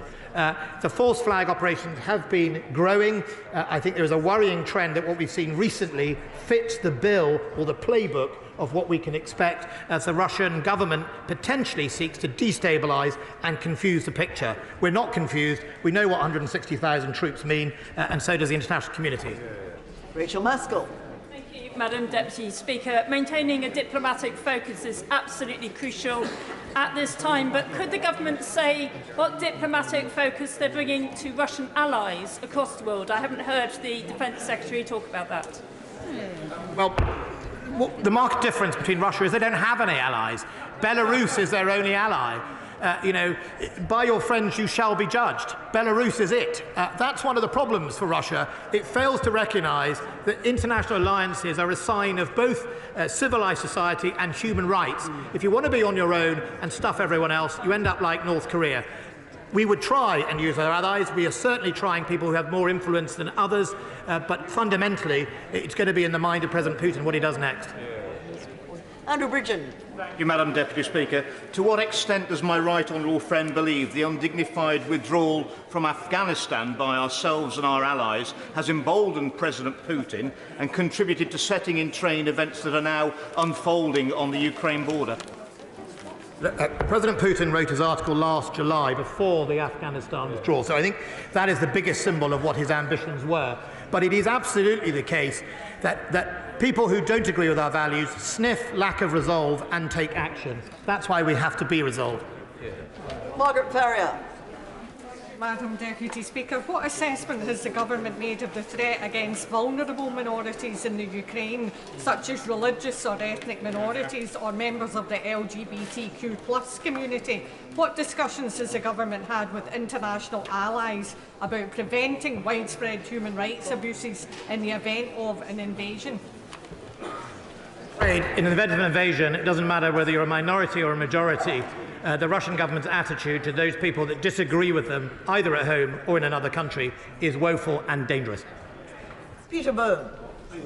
Mr. Speaker, with the Russian military action in Transnistria, does the Secretary of State agree that Moldova is also at risk from the Russians, and has there been discussions with their government?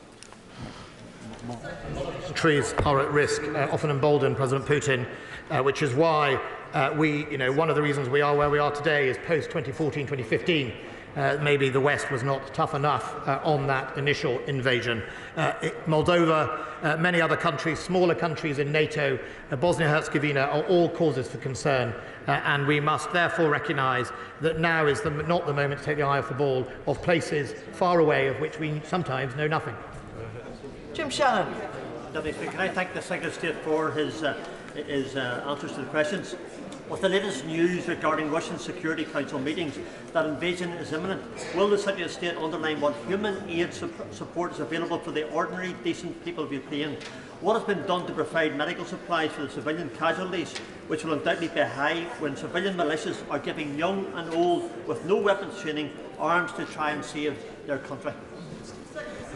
First of all, I think we should have real admiration for the bravery of many of those people. And if you saw the President of Ukraine's speech at Ukraine, almost a desperate attempt to rally people to be more supportive.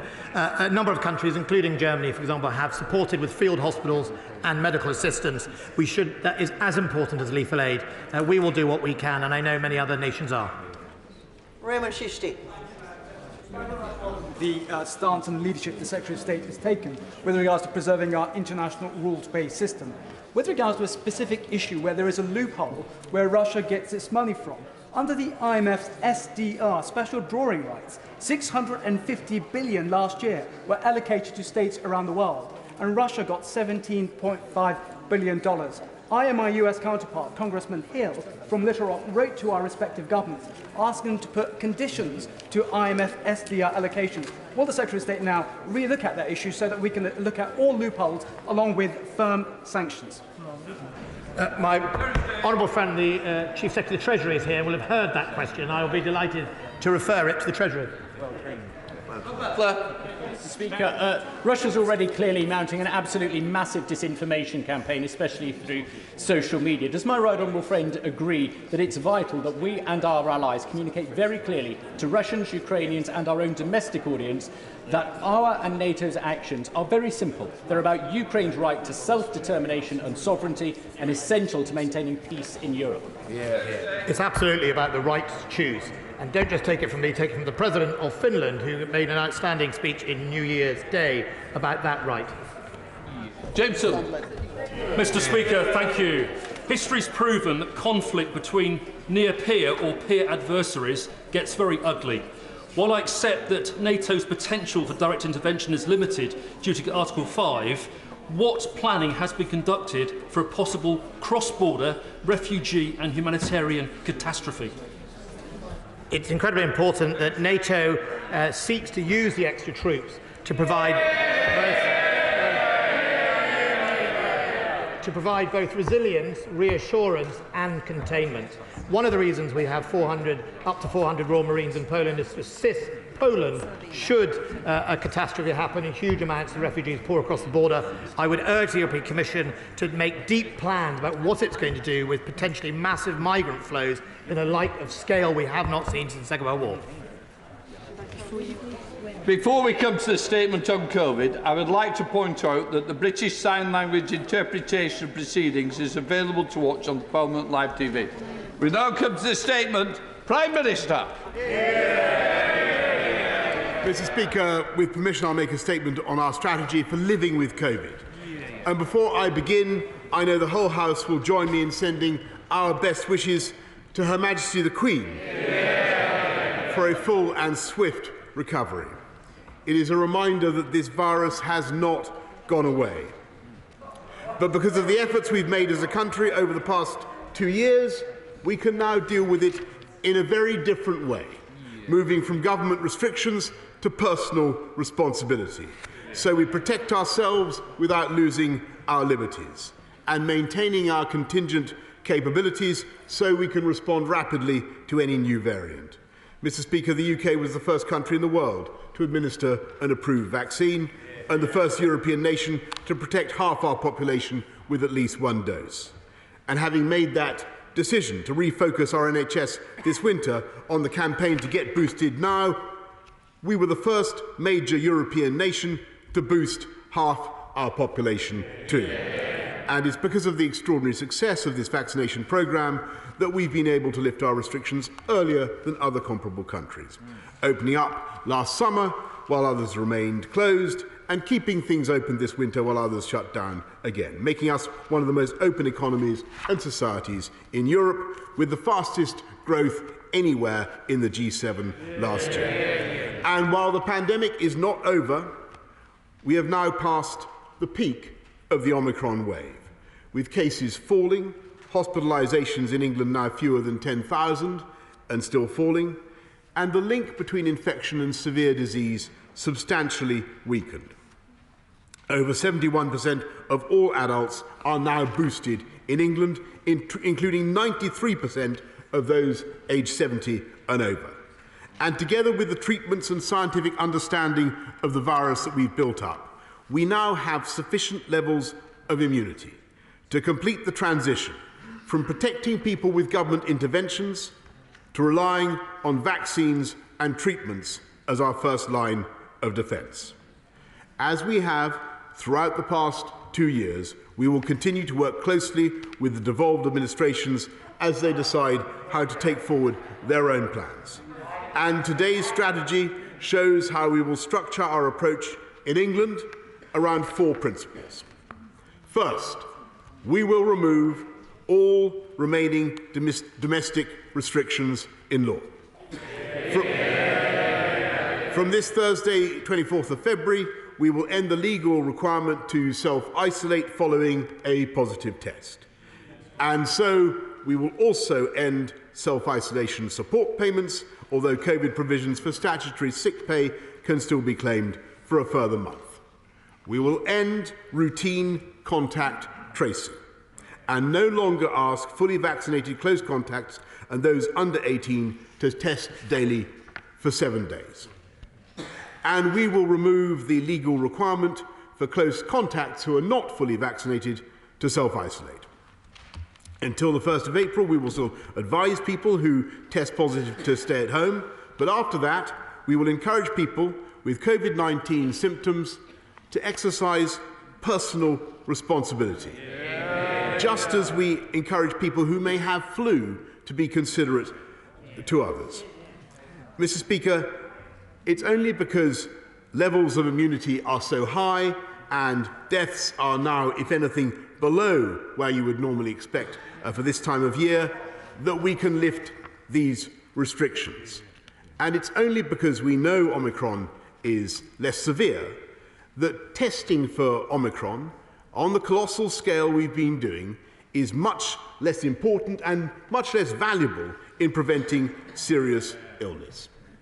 We should be proud that the UK has established the biggest testing programme per person of any large country in the world.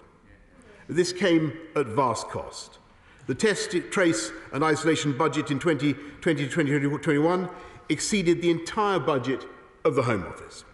It cost a further £15.7 billion in this financial year and £2 billion in January alone at the height of the Omicron wave. We must now scale this back. From today, we're removing the guidance for staff and students in most education and childcare settings to undertake twice-weekly asymptomatic testing. And from the 1st of April, when winter is over and the virus will spread less easily, we will end free symptomatic and asymptomatic testing for the general public.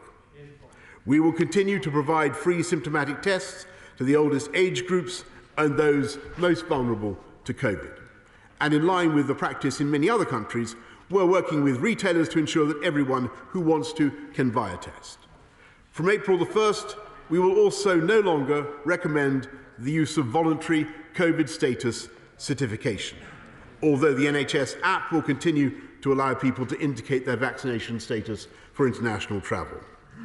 Mr. Speaker, the government will also expire all temporary provisions of the Coronavirus Act. Of the original 40, 20 have already expired and 16 will expire on the 24th of March. And the last 4, relating to innovations in public service, will expire 6 months later after we have made those improvements permanent via other means. Second, we will continue to protect the most vulnerable with targeted vaccines and treatments. The UK government has procured enough doses of vaccine to anticipate a wide range of possible JCVI recommendations. And today we're taking further action to guard against a possible resurgence of the virus, accepting JCVI advice for a new spring booster offered to those aged 75 and older, to older care home residents and those over 12 who are immunosuppressed. The UK is also leading the way on antivirals and therapeutics, with our antivirals task force securing a supply of almost 5 million, more per head than any other country in Europe. Third, SAGE advised there is considerable uncertainty about the future path of the pandemic, and there may, of course, be significant resurgences. They are certain there will be new variants, and it is very possible they will be worse than Omicron. So we will maintain our resilience to manage and respond to these risks, including our world-leading ONS survey, which will allow us to continue tracking the virus in granular detail, with regional and age breakdowns helping us to spot surges as and where they happen, and our laboratory networks will help us understand the evolution of the virus and identify any changes in characteristics. We will prepare and maintain our capabilities to ramp up testing. We will continue to support other countries in developing their own surveillance capabilities, because a new variant can emerge anywhere. And we will meet our commitment to donate 100 million vaccine doses by June as part of our agreement at the UK's G7 summit to provide 1 billion doses to vaccinate the world over the next year. In all circumstances, our aim will be to manage and respond to future risks through more routine public health interventions, with pharmaceutical interventions as the first line of defence. Fourth, we will build on the innovation that has defined the best of our response to the pandemic. The Vaccines Task Force will continue to ensure that the UK has access to effective vaccines as they become available, already securing contracts with manufacturers trialling bivalent vaccines which would provide protection against COVID variants. The Therapeutics Task Force will continue to support 7 national priority clinical trial platforms focused on prevention, novel treatments, and treatments for long COVID. We are refreshing our biosecurity strategy to protect the UK against natural zoonosis and accidental laboratory leaks, as well as the potential for biological threats emanating from state and non-state actors. And building on the 5-point plan I set out at the UN and the agreements reached at the UK's G7 last year, we are working with our international partners on future pandemic preparedness, including through a new pandemic treaty, an effective early warning system or global pandemic radar, and a mission to make safe and effective diagnostics, therapeutics and vaccines available within the first 100 days of a future pandemic threat being identified. And we will be hosting a global pandemic preparedness summit next month. Mr. Speaker, COVID will not suddenly disappear. So those who would wait for a total end to this war before lifting the remaining regulations would be restricting the liberties of the British people for a long time to come. This government does not believe that that is right or necessary. Restrictions pose a heavy toll on our economy, our society, our mental well-being, and on the life chances of our children. And we do not need to pay that cost any longer. We have a population that is protected by the biggest vaccination programme in our history. We have the antivirals, the treatments, and the scientific understanding of this virus. And we have the capabilities to respond rapidly to any resurgence or new variant. And, Mr. Speaker, it is time that we got our confidence back. We don't need laws to compel people to be considerate to others. We can rely on that sense of responsibility towards one another, providing practical advice in the knowledge that people will follow it to avoid infecting loved ones and others. So let us learn to live with this virus and continue protecting ourselves and others without restricting our freedoms. And in that spirit, Mr. Speaker, I commend this statement to the House. Can I just... Mr. Sherman, please. Can I just say, I understand the statement was important and the Prime Minister did run over, so I'm more than happy for the opposition leaders to also run over. Keir Starmer. Yeah. Thank you, Mr. Speaker. Can I start by sending my condolences to the family of Christopher Stalford? Christopher was a dedicated servant of the people of South Belfast, and his loss will be deeply felt. I'd also like to send our best wishes to Her Majesty the Queen, and as the Prime Minister said, the whole House wishes her a speedy recovery. Yeah. Can I thank the Prime Minister for an advance copy of his statement and for the briefing earlier this afternoon. Mr. Speaker, huge efforts have been made over the last 2 years, and we would not be where we are today without the heroism of our NHS and key workers, those who pioneered and rolled out the vaccines, and the sacrifices that people made every day to follow the rules and protect our public health. We must honour the collective sacrifices of the British people and do everything possible to prevent a return to the loss and lockdowns we've seen over the last 2 years. The Prime Minister promised to present a plan for living with COVID. But all we've got today is yet more chaos and disarray. Not enough to prepare us for the new variants which may yet develop. An approach which seems to think that living with COVID means simply ignoring it. This morning, he couldn't even persuade his own health secretary to agree the plan. So what confidence can the public have that this is the right approach? Mr. Speaker, let me be clear. The Labour Party does not want to see restrictions in place for a moment longer than necessary. But, Mr. Speaker, we have to take the public with us, and that requires clarity. Order. If you can't show the respect that I expect the Prime Minister to be heard inside, I expect the Leader of the Opposition. If you don't wish to be in here, there's plenty of room outside this chamber. I suggest you start using it, and I'll be helping you on your way. So let's have silence. Keir Starmer. Mr. Speaker, we have to take the public with us, and that requires clarity about why decisions are being made.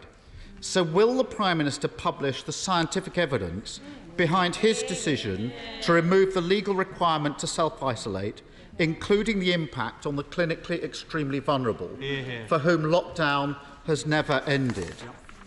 Having come this far, I know the British people will continue to act responsibly, and they will do the right thing, testing and then isolating if positive.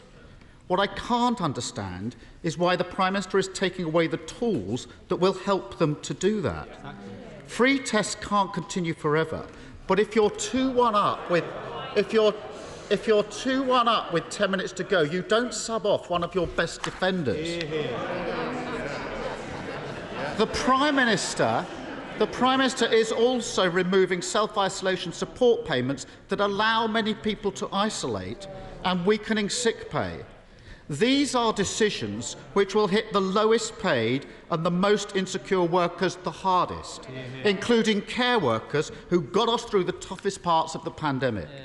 It's all very well advising workers to self-isolate, but that won't work unless all workers have the security of knowing that they can afford to do so. The Prime Minister mentioned surveillance and the ONS infection survey. This is crucial to ensuring that we can ramp up testing and vaccination if the virus returns. So can the Prime Minister confirm that he has put the funding in place to ensure that the ONS infection survey will not see reduced capacity and that it will be able to track the virus with the same degree of detail as it can today? We can't turn off Britain's radar before the war is won. Ignorance is bliss is not a responsible approach to a deadly virus. It actually risks undoing all the hard-won progress the British people have achieved over the last 2 years. Mr. Speaker, the Labour Party has published a comprehensive plan for living well with COVID. Our plan would see us learn the lessons of the past 2 years and prepared for new variants. His approach will leave us vulnerable.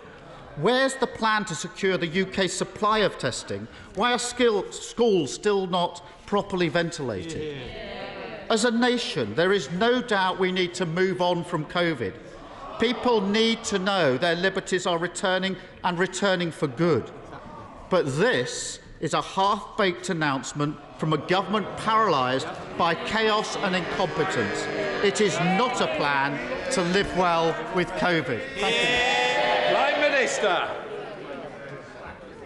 Mr. Speaker, I really thought this was going to be the moment when he would end his run of making the wrong call on every single one of the big decisions. But, Mr. Speaker, time and time again, he's had the chance to back the government on the big decisions, and I'm afraid that he's got it wrong. And just turning to some of the points that he's made, the evidence for what we're doing today is amply there in the scientific evidence, in the figures for the rates of infections that I've outlined today, and in all the data that is freely available to members of the House, and they can see what's happening with infection rates, with mortality, with what Omicron is doing across the country, Mr. Speaker. He asks about the clinically extremely vulnerable, and that's, of course, an entirely reasonable question, but what we are going to do is make sure that they continue to be protected with priority access to therapeutics and, of course, to vaccines as well. He asks about testing, Mr. Speaker,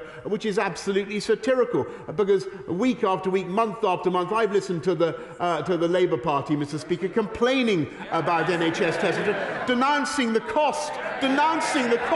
Did you not hear them, Mr. Speaker? Denouncing the cost of NHS test and trace, and now they want to continue with it when, Mr. Speaker, we do not need to go on with it in the way that we are currently doing. So he asks about our ability to do tests, or our domestic ability to manufacture tests. It's as though he doesn't know, Mr. Speaker, that we have in this country now one of the biggest manufacturers of lateral flow tests in Europe. Mr. Speaker, this is a leader of the opposition who, as I say, has shown an absolutely ferocious grip of the wrong end of the stick. He never ceases to amend. He was wrong on July the 19th. If you remember, totally wrong. He said we shouldn't open up on July the 19th. He said that the Labour Party, there he said that we needed a roadmap back into lockdown, Mr. Speaker, during December. They wanted to stay. He voted several times. They wanted to stay in the European Medicines Agency, and contrary to his denials in this House, Mr. Speaker, he voted several times to do so. He's been consistently wrong on all the big calls. He was wrong then, he's wrong now. What we are doing, Mr. Speaker, is moving forward in a balanced, sensible and proportionate way. Moving forward away from legal compulsion in a way that I think the British people understand, and trusting in them and trusting in their great sense of personal responsibility. Thank you, Mr. Speaker. I support today's announcement, which is a tribute to British science and to the government's leadership in the vaccine programme. Does the Prime Minister agree, when it comes to future pandemics, that the real danger zone are those early months when we don't have a vaccine against a new virus? And in that context, it's not just whether the NHS can cope, but whether the NHS can cope without switching off other vital life-saving treatments. And if he agrees with that, that it is not just enough to say that we have more doctors and nurses than we had before, but that we also need to make sure we have enough doctors for the future. And if he has plans for that, would he please tell the House how he will make sure that we are actually training enough? I thank my right honourable friend very much. And he's returning to a theme. He's returning to a theme that he's mentioned several times. We have a vast plan, Mr. Speaker, to recruit more nurses and more doctors than ever before. There already are more in the NHS than at any time in our history. We have 45,000 more now this year healthcare professionals than there were last year, Mr. Speaker, and we will continue to fund them. Leader of the SNP, Ian Blackford. Thank you, Mr. Speaker. This statement was billed as the Prime Minister's moment of pride, but it's clear that this morning has been a moment of panic for this government. Disagreement across Whitehall and a lack of any serious engagement with the devolved nations shows that these decisions are bereft of science or consultation. It appears these dangerous choices are purely political and have been made up on the hoof. It is another symptom of a government in turmoil. The illogical reality of UK finance means that these decisions, made for England by a failing Prime Minister, affect the money the devolved nations have to provide testing. It is unacceptable that the ability to protect money, I hear money. We're talking about protecting the people of Scotland, something that this Prime Minister is turning his back on. And it's unacceptable that the ability to protect our population can be imperilled on the basis of a political decision taken by a Prime Minister in crisis. His decisions directly affect whether Scotland has the funding required to keep its people safe. That is the ridiculous reality of devolution, but it's a reality that must be addressed. So will the Prime Minister now confirm what the residual funding for testing will be to enable the Scottish Government to pick up the pieces of this chaotic withdrawal of support? Mr. Speaker, it makes the case for Scotland to take necessary measures to keep our people safe. We need the financial ability to make our own choices. That, Mr. Speaker, only comes with independence. Mr. Speaker, I will also hear the Leader of the Opposition in silence. I don't need the Burger King. He certainly doesn't need it. I don't need it in Blackford. Thank you, Mr. Speaker. PCR testing, the legal requirement to self-isolate and access to lateral flow testing have been instrumental, Prime Minister, in containing the virus. As we move forward to live with COVID, these are the very safeguards which support a return to normal life. And these short-sighted decisions have long-term implications. They also hamper vital surveillance efforts and impede the ability to respond to new variants. Mr. Speaker, the reality is that we have a Prime Minister beset by chaos and mired in a police investigation for breaking his own COVID laws, and he can shake his head, but that's the reality, Mr. Speaker. A Prime Minister who has no moral authority to lead, desperately seeking to appease his backbenchers. We know this reckless statement flies in the face of advice from scientists at the World Health Organization. That's because this statement is not about protecting the public. It's about the Prime Minister scrambling to save his own skin. Well, Mr. Speaker, you wouldn't believe it from what the right honourable gentleman has just said, but the cooperation between the UK government and the Scottish Authority has been outstanding and will continue to be outstanding. And I can tell him. He asked about free tests and how they're to be paid for. I mean, it's very important. The free tests will, of course, continue until the beginning of April.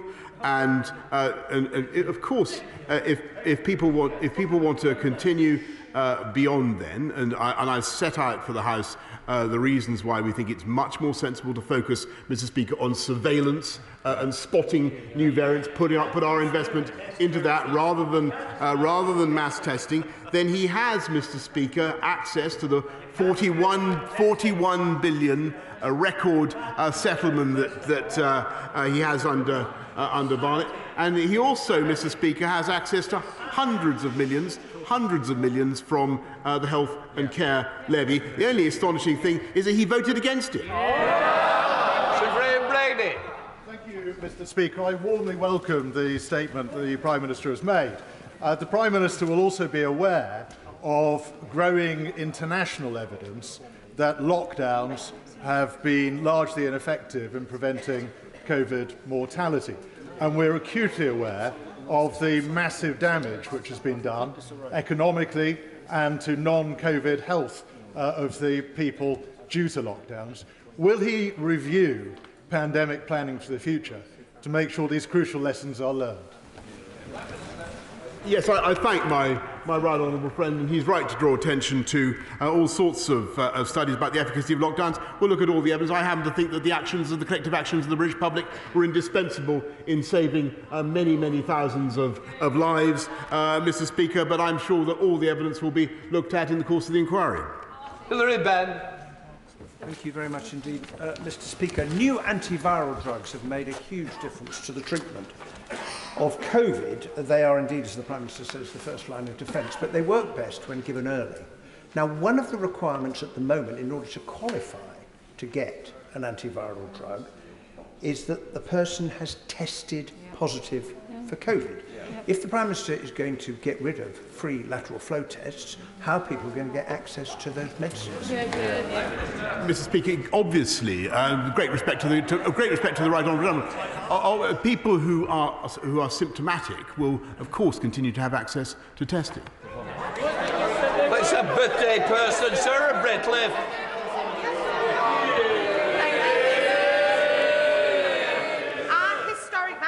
programme is the reason that we're in this position today, and I want to take this opportunity to thank everybody involved in Highburn and Haslingden for the rollout of the vaccination programme and those who have had to deal with the restrictions for longer than most. But does the Prime Minister agree with me that this is exactly why we must learn to live with the virus due to how damaging restrictions can be on mental health and well-being? Mr. Speaker, my honourable friend is absolutely right, and we have to set all these decisions, the cost of lockdowns, the cost of on people's mental health and well-being, against the difficult decisions that we have to make about opening up our society. And I think the House understands that. I think this is a balanced decision that is entirely right. I should just clarify to the right honourable gentleman that, of course, those who are vulnerable, who are symptomatic, will, of course, continue to have access to testing. And I should have said that in my answer to his question. Barbara Keeley. Thank you, Mr. Speaker. In a recent survey, the majority of NHS leaders agreed it was not the right time to end free testing for the public. Can the Prime Minister tell me why he disagrees with those NHS leaders and what scientific advice he has considered to come to this decision, which could have a real impact on the NHS elective recovery plan? I hear the anxieties of people, but I have to say that I think that this is the balanced and the right decision. Testing, and I just remind her of what her benches have previously said about the cost of testing. We now think that the best thing to focus on is, given the severity of Omicron, the best thing is to focus on surveillance and to use the huge funds that we're currently dedicating to mass testing on electives and all the other things that we need to do. Clark. Indeed, Mr. Speaker. Sir Andrew Pollard of the Oxford Vaccine Group said this morning that it doesn't make a big difference whether the decision to lift these restrictions is taken now or in a few weeks' time. So it's not clear what the purpose of waiting any longer would be. But one of the things that we do know in the past is at times we didn't have the testing capacity that we needed at times when we needed it most acutely. So given the ongoing surveillance, if that were to throw up a variant that was more dangerous than Omicron, how quickly can we stand up and deploy again mass testing?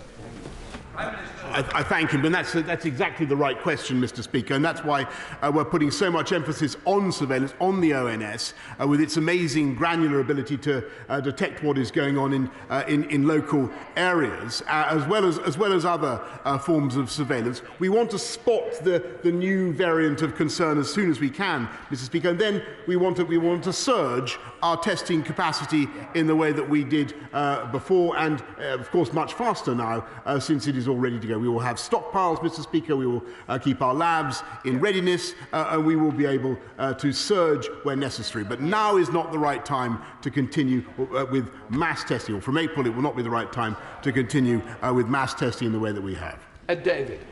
Can I join the Prime Minister in sending our very best wishes to Her Majesty the Queen and hope she gets well soon? Mr. Speaker, there are millions of family carers across our country taking regular lateral flow tests to ensure they don't pass COVID onto their vulnerable loved ones.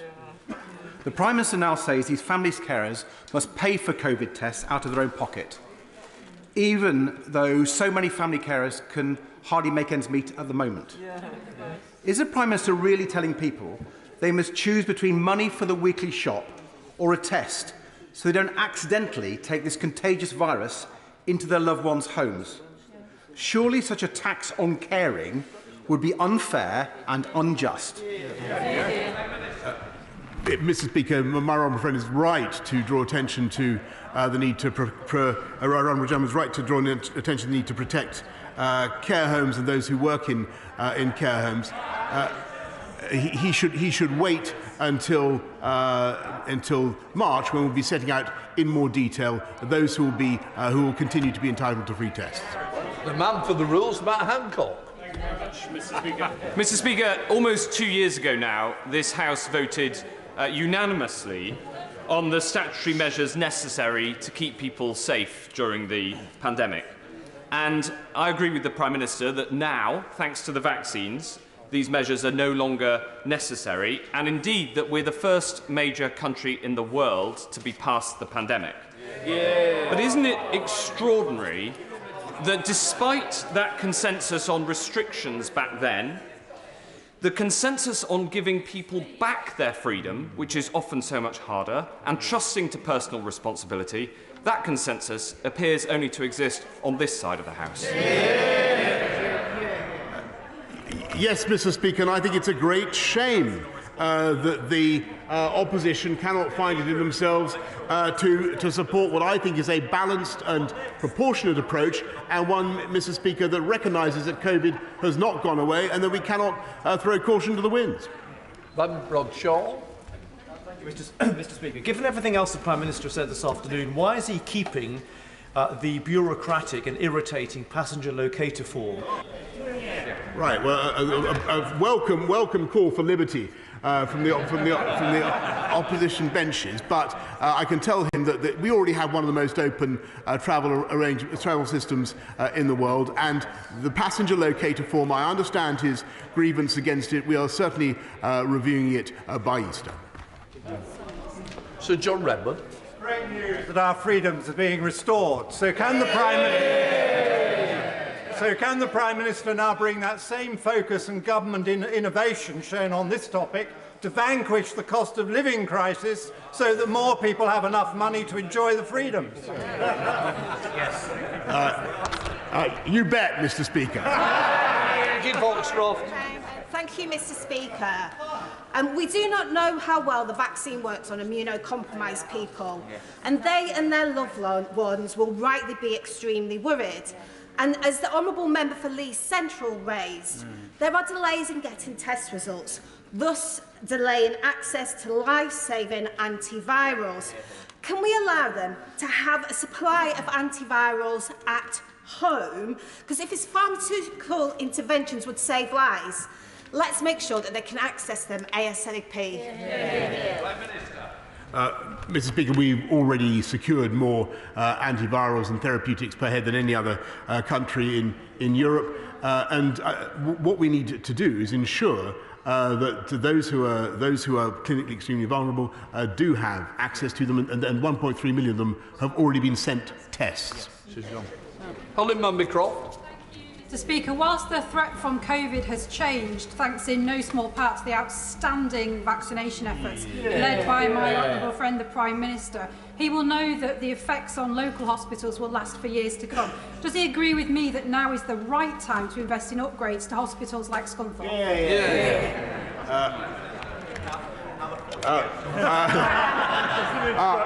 Now is exactly the right time, Mr. Speaker, to invest in hospitals like Scunthorpe across the country. I cannot give a commitment to the particular project that she described, but it is the kind of project, Mr. Speaker, 48 of which, as you know, Mr. Speaker, we are progressing across the country.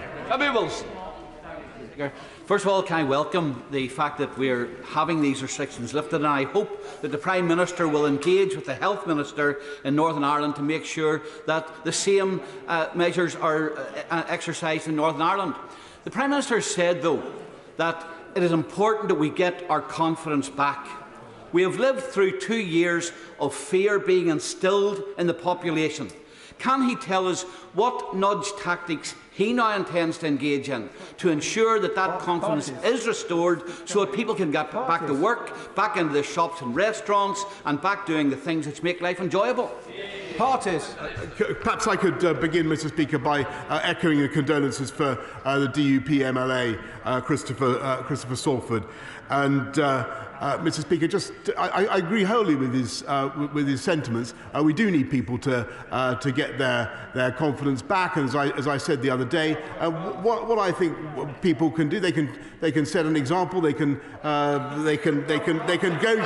to work, Mr. Speaker. I think going to work is that. Well, you wait and see. Going to work, Mr. Speaker. David Davis.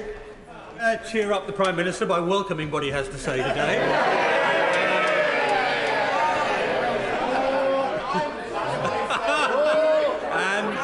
And say to him that the comment of the Leader of the Opposition that the government had no plan to deal with this was destroyed by his own friend, right honourable friend, the member for Leeds Central, who pointed out that antiviral therapeutics were incredibly effective, 95% effective against this disease.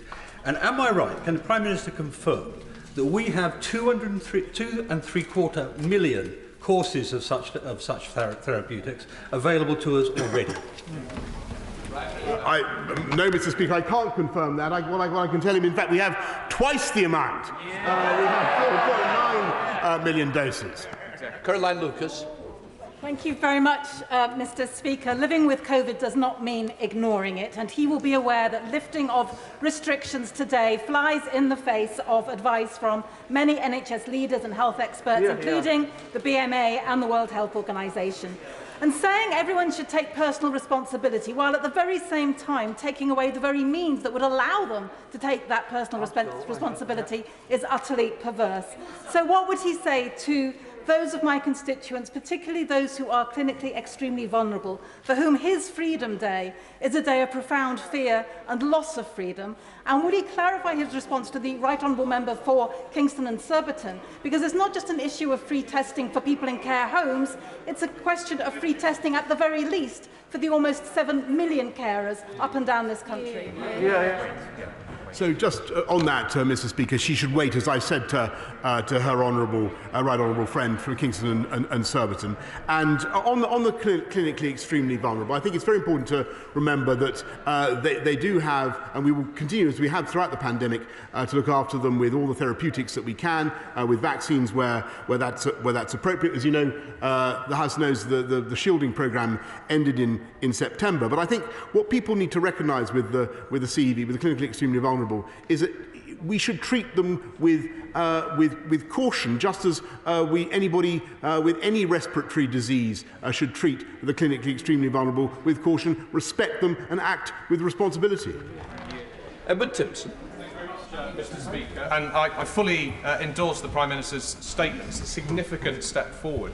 But whilst also wanting to get more confidence back into the country, people also want some consistency so they can plan ahead. And to that end, will he look at what we do with schools and education more generally, particularly around making them an essential part of our national infrastructure, so that in any future occasions where we may be considering restrictions across the country, schools, nurseries, colleges and universities are at the very back of that queue, so that we make sure that that lost learning we saw during this pandemic doesn't happen again?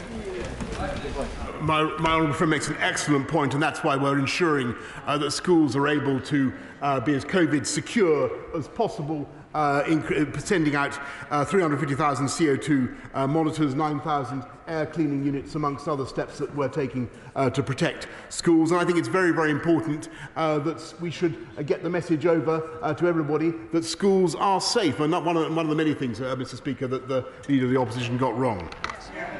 Alex Davis-Jones. Mr. Speaker, the Prime Minister, in outlining his reckless plan for living with COVID, announced that he is relying on the British public to apply personal responsibility when it comes to the virus. Does this also apply to the Prime Minister? She says it's a reckless plan, Mr. Speaker. That was exactly the word that the Right Honourable Gentleman Leader of the Opposition used to describe the July 19th openings. I wonder whether she still believes that. Mr. Speaker, I'll take the Prime Minister's statement, if I may, as his application to join the COVID recovery group. He's very welcome indeed. I only wish it had been sooner. Can I ask him a question, though? On all of the lockdowns and the serious restrictions have all been implemented using the Public Health Act, some of them by ministerial decree, only approved by Parliament retrospectively. If we're to believe that next time will be different, why doesn't this plan include proposals to change the Public Health Act to make ministers more accountable to Parliament now, rather than kicking it into the long grass, waiting for the results of the COVID public inquiry? Well, I know that my right honourable friend is a staunch Thatcherite, and he will recall it was Margaret Thatcher who actually promulgated the Public Health Act in 1984. It has served this country well for a long time. I'll consider the point that he makes. It is a valuable one, but I think it may also be something that the inquiry will want to consider themselves. Dr. Philippa Whitford. Very much, Mr. Speaker. With 38,000 new COVID cases today, can the Prime Minister explain which public health experts advised abandoning testing and isolation, and when will that advice be published? Yes,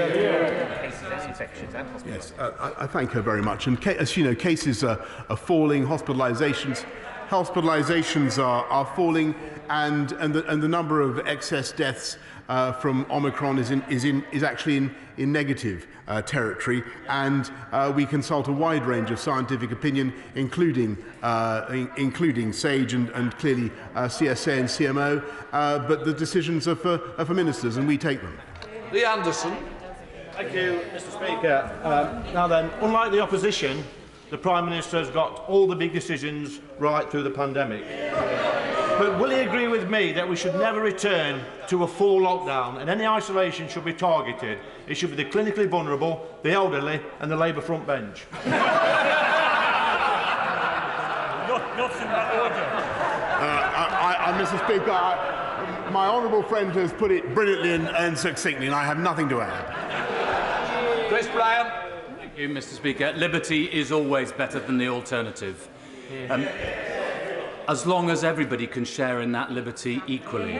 So the anxiety for some of us, especially those who represent very poor communities, is that if you are symptomatic and free testing is ended, you may end up having to pay £59, £119 for a PCR test.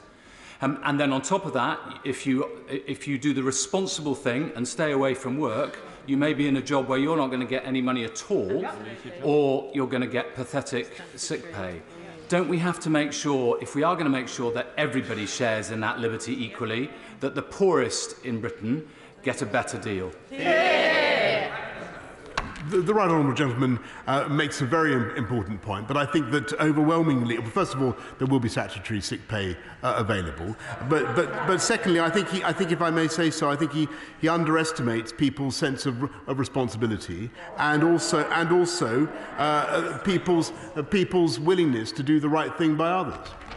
Mr. Speaker, I welcome what the Prime Minister has set out today, and I especially welcome his commitment to Scunny Hospital. And I also welcome his continuation of the ONS survey study, not least because my mum and dad have been taking part in it, and it's given them something to do throughout the course of COVID, rather than text me constantly. But can I, on NHS testing, as somebody who knows works in the NHS myself, I like getting my test before I book on duty.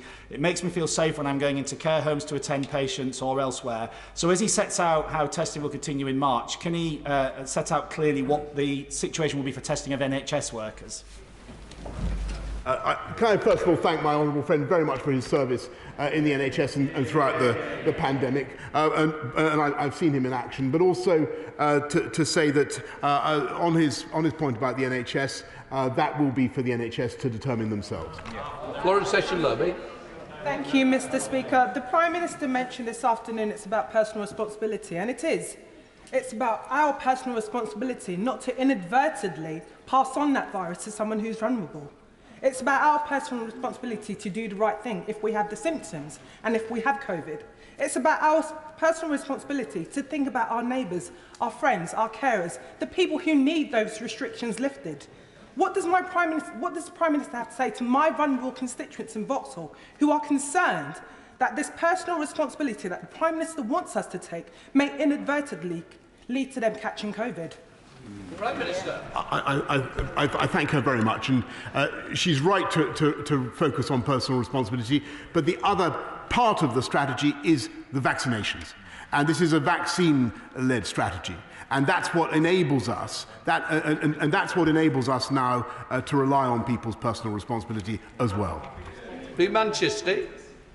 Mr. Speaker, can I very much welcome the statement by the Prime Minister and the way he set out the argument with regards to living with COVID in respecting and restoring people's freedoms and at the same time with regards to protecting public health. The key advance that we have for the future, Prime Minister, is that we have the mapping exercise with vaccination centres already in place, such as in Medway. With that being the case, will the Prime Minister also thank the excellent volunteers and the NHS staff in Medway and look at their bid for a new Medway hospital in my constituency for the future?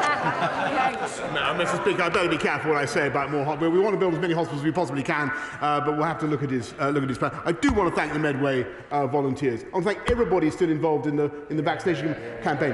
There are still millions of people, Mr. Speaker, who have not yet had their booster, and I urge them to get it.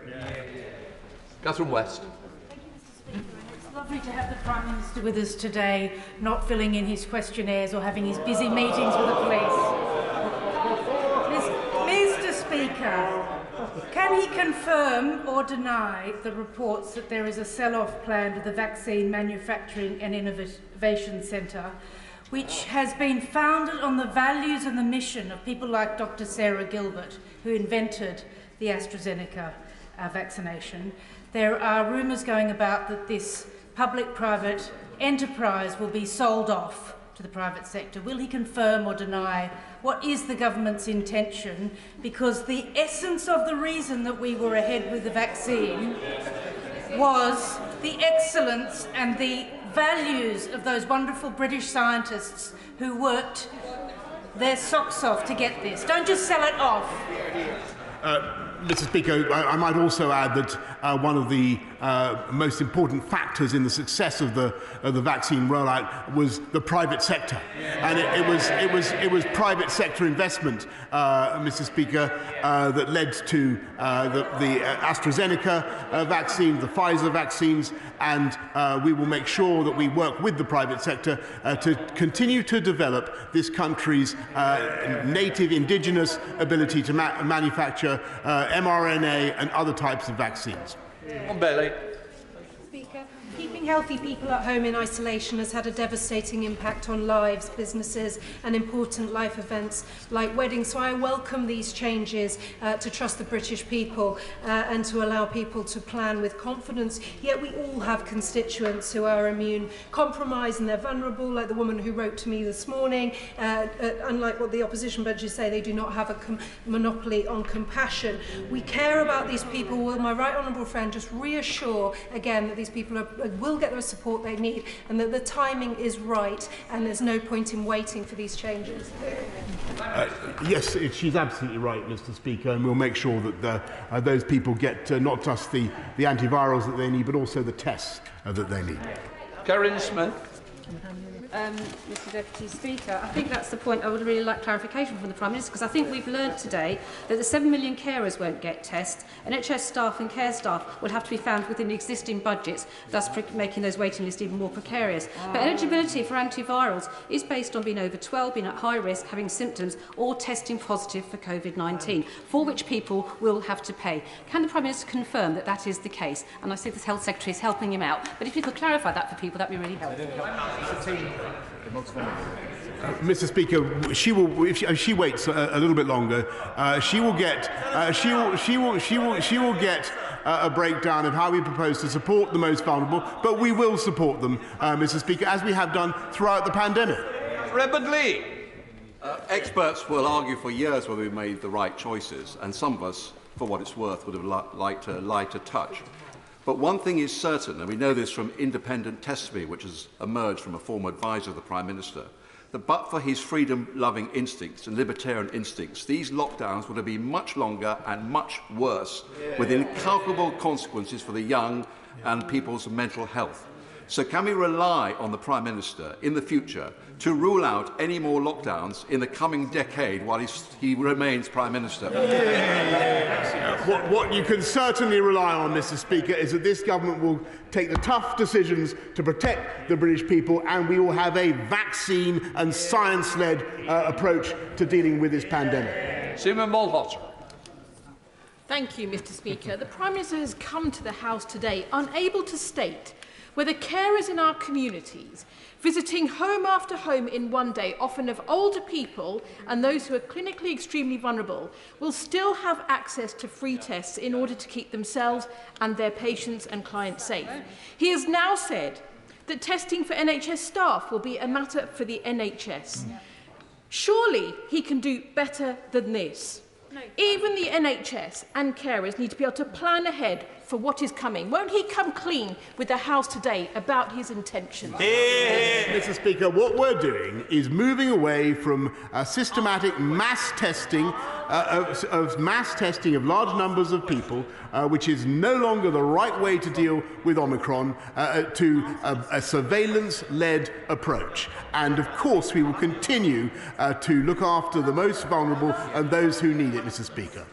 Peg Williams. Thank you, Mr. Speaker. Can I welcome the path to freedom the Prime Minister has set out? And I am sure that as the Leader of the Opposition, the Welsh First Minister will condemn the plan today, but in about 2 weeks present the same plan as his own. So could I ask my Prime Minister to reach out to the Labour First Minister and the other devolved administrations who we have worked well with when ugly nationalism is put aside, to get those freedoms for the residents of Montgomeryshire as quickly as possible. I thank my honourable friend, and I indeed, as I extend the hand of cooperation to our Scottish friends of the Scottish administration, I hope that the Welsh administration in Cardiff will see the way forward. And as I've said many times before, the similarities in our approach greatly outweigh the differences. Clive Afford. It's hard to imagine that this is the Prime Minister that missed five COBRA meetings at the start of this pandemic. My constituent, who spoke to me yesterday, who's immunosuppressed, anticipated the difficulties that the Prime Minister is having over testing for people who are clinically vulnerable. She wanted to know whether she was going to have ready access to free tests and whether she was going to get ready access to antivirals should she test positive. And what is the situation that those people are being plunged in today? I thank you very much. The answer to those questions is yes and yes. So for the 1.3 CEV, 1.3 million clinically extremely vulnerable, they will of course be given access to testing, free testing, Mr. Speaker, and they will also have access to the largest quantity of antivirals and therapeutics per head of any European population. Alberto Costa. Thank you, Madam Deputy Speaker. With a world-leading successful vaccination programme, with the fastest growth rate in the G7, and in my South Leicestershire constituency, some of the highest employment that we've seen in generations, does this not demonstrate that during this COVID pandemic, when it comes to the big decisions, this Prime Minister and the government he leads has got them right? Yes, Mr. Speaker, I have to say, look, I'm casting modesty, if not caution, to the winds. Yes, we have got it right, Mr. Speaker, though there have been some very difficult decisions, and would have been nice today, finally, to have had the support of the opposition. Rupa Huck. Madam Deputy Speaker, thank you. I'm sure the whole House will join me in paying tribute to my constituent Jamal Edwards, a musical pioneer taken from us way too young yesterday. The Prime Minister justifies this crowd pleaser for his own MPs with warning us about damage to the economy. But can I ask him, when the ONS say that 1.3 million of our fellow citizens are suffering from the debilitating condition of long COVID, which actually has rendered 396,000 people economically inactive. It causes dysfunctionality, it ages people by 10 years. What is it that this Prime Minister is doing to advance research and treatment into this condition? And how does today's exercise help those people? She's absolutely right, Madam Deputy Speaker, to mention the problem of long COVID. We've invested £224 million into expanding NHS treatment of long COVID, and we're putting another £50 million into research into that syndrome. Henry Smith. Thank you very much, Madam Deputy Speaker. I very much welcome the Prime Minister's statement today, a return to liberty, so that we can further grow our economy, so that we can tackle those other health conditions. But can he say a little bit more about what targeted support will be provided for those who are immunosuppressed and immunocompromised, such as those with blood cancer? And then one I thank him very much. So we've secured supplies of monoclonal antibodies, as I told the House, in record numbers. But what we'll also do is make sure that those who are immunosuppressed have access to testing to see whether they need the therapeutics. Gavin Newlands. Thank you very much, Madam Deputy Speaker. The deep irony about this Prime Minister lecturing us on personal responsibility won't be lost on the public watching at home. And to misquote Kevin Bridges, personal responsibility won't pay the bills. But, Madam Deputy Speaker, he called for a full nations approach, time and time again, bemoaning any deviation in approach in Cardiff, Belfast or Edinburgh. Now he is recklessly, dangerously dropping all restrictions in England ending community testing without consultation or consideration of devolved needs and flying in the face of the scientific advice he has been given. This just proves that his full nations approach has simply meant follow Westminster's direction, no matter how rash, doesn't it? First of all, Mr. Speaker, Madam Deputy Speaker, we're not dropping the testing until the beginning of April, as he knows, and it's only thanks it's only thanks to the massive financial firepower of the UK that we've been able to run the biggest testing. We've been able to run the biggest testing operation in Europe, plus the fastest vaccination rollout. Michael Fabricant. Thank you, Madam Deputy Speaker. Can I ask my right honourable friend to cast his mind back to January last year, when Chris Whitty said there will come a time when COVID will be the same as flu, where actually there are 7,000 to 20,000 deaths each year. At that time, there was no comment against him from either the Labour Party or the SNP. Now that we have excess deaths at minus 9% of what is normal at this time, is he as baffled as I am about the attitude that the Labour front bench now has? Yes, actually, Mr. Speaker, I am. I thank you very much. I'm genuinely surprised by the approach that they've taken today. I do think it is wrong, but I think you're making an important point about the comparison with flu, because it is very important that people with any respiratory disease think about those who are clinically vulnerable and behave in a responsible and considerate way. Chiomora. Thank you, Madam Deputy Speaker. A plan for living with COVID which does not provide for older and extremely vulnerable people, which does not include school children or sick pay for the working people or testing. Isn't it the case that this is a plan in the same sense, only in the same sense, that his birthday was not a party? No, Madam Deputy Speaker, this is a plan that addresses every single one of those priorities. Every single one of those priorities: sick pay, schools, the vulnerable. This plan deals with all of them, and I think it's the right way forward. And I think actually she should support it. David Evans. Thank you very much, Madam Speaker. I strongly welcome and endorse my right honourable friend's statement today, restoring our freedoms. Would he agree that the restrictions, although necessary, have taken a very heavy toll on businesses and our society, and we have to live with the virus for the future? However, on this side, we passionately believe in trusting the people to take personal responsibility. Beautifully put, Madam Deputy Speaker. Patrick Grady.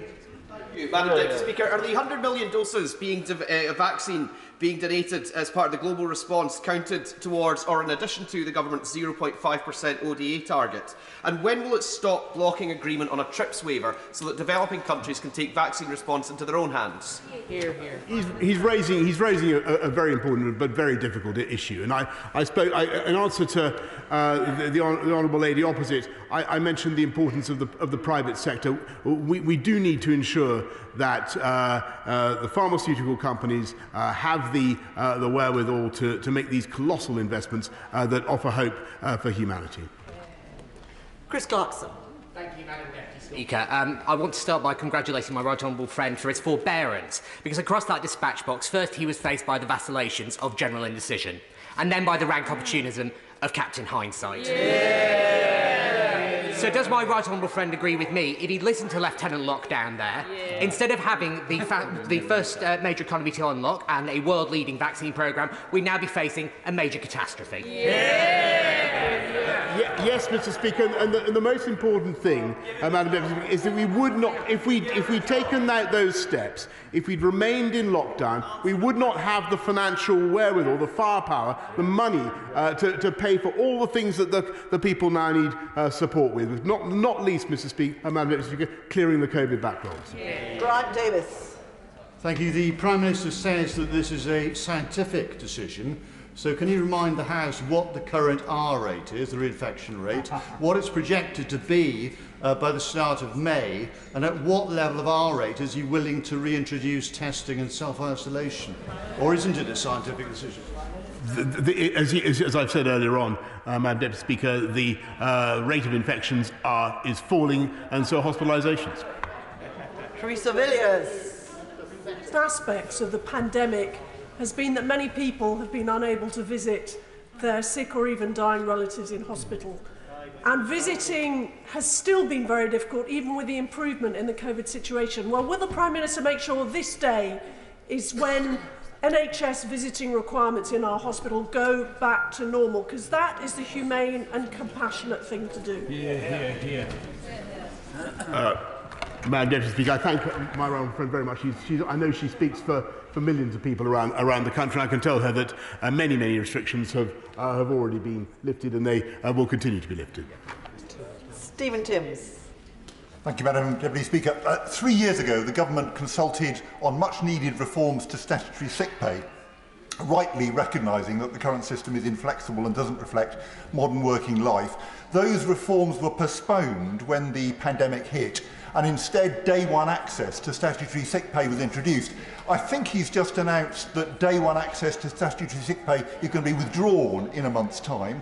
Will he then now bring forward the much needed and long delayed reforms to statutory sick pay?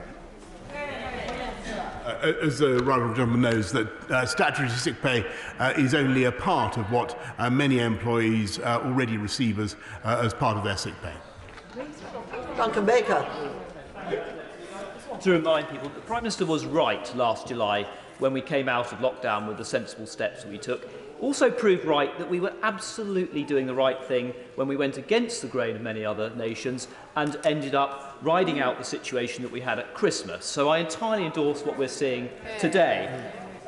There's been a number of good questions about the immunosuppressed. So could I ask a slightly different one, that rather than wait for assessments from a GP or a consultant, who are, after all, very busy and not working 24/7 all the time, that we consider a 24-hour immunosuppressed hotline for advice which would help these anxious people and give direct support as they learn to live with COVID. Can I thank my honourable friend for that extremely interesting idea, and I know it's one that my right honourable friend, the Health Secretary, may wish to discuss with him. Justin Matters. Thank you, Madam Deputy Speaker. I'm not sure if the Prime Minister understands that supporting people to self-isolate isn't a restriction on their freedom. It's actually what a responsible government does. So he will know that millions of people don't qualify for SSP at the moment, and without financial support they will not be able to self-isolate. So can he understand the invidious position that he's actually putting some people in? Madam Deputy Speaker, of course I understand the difficult position that some people may find themselves in, but I hope that everybody will also understand that it is our job to be responsible towards others and to avoid spreading the disease. James Stevenson.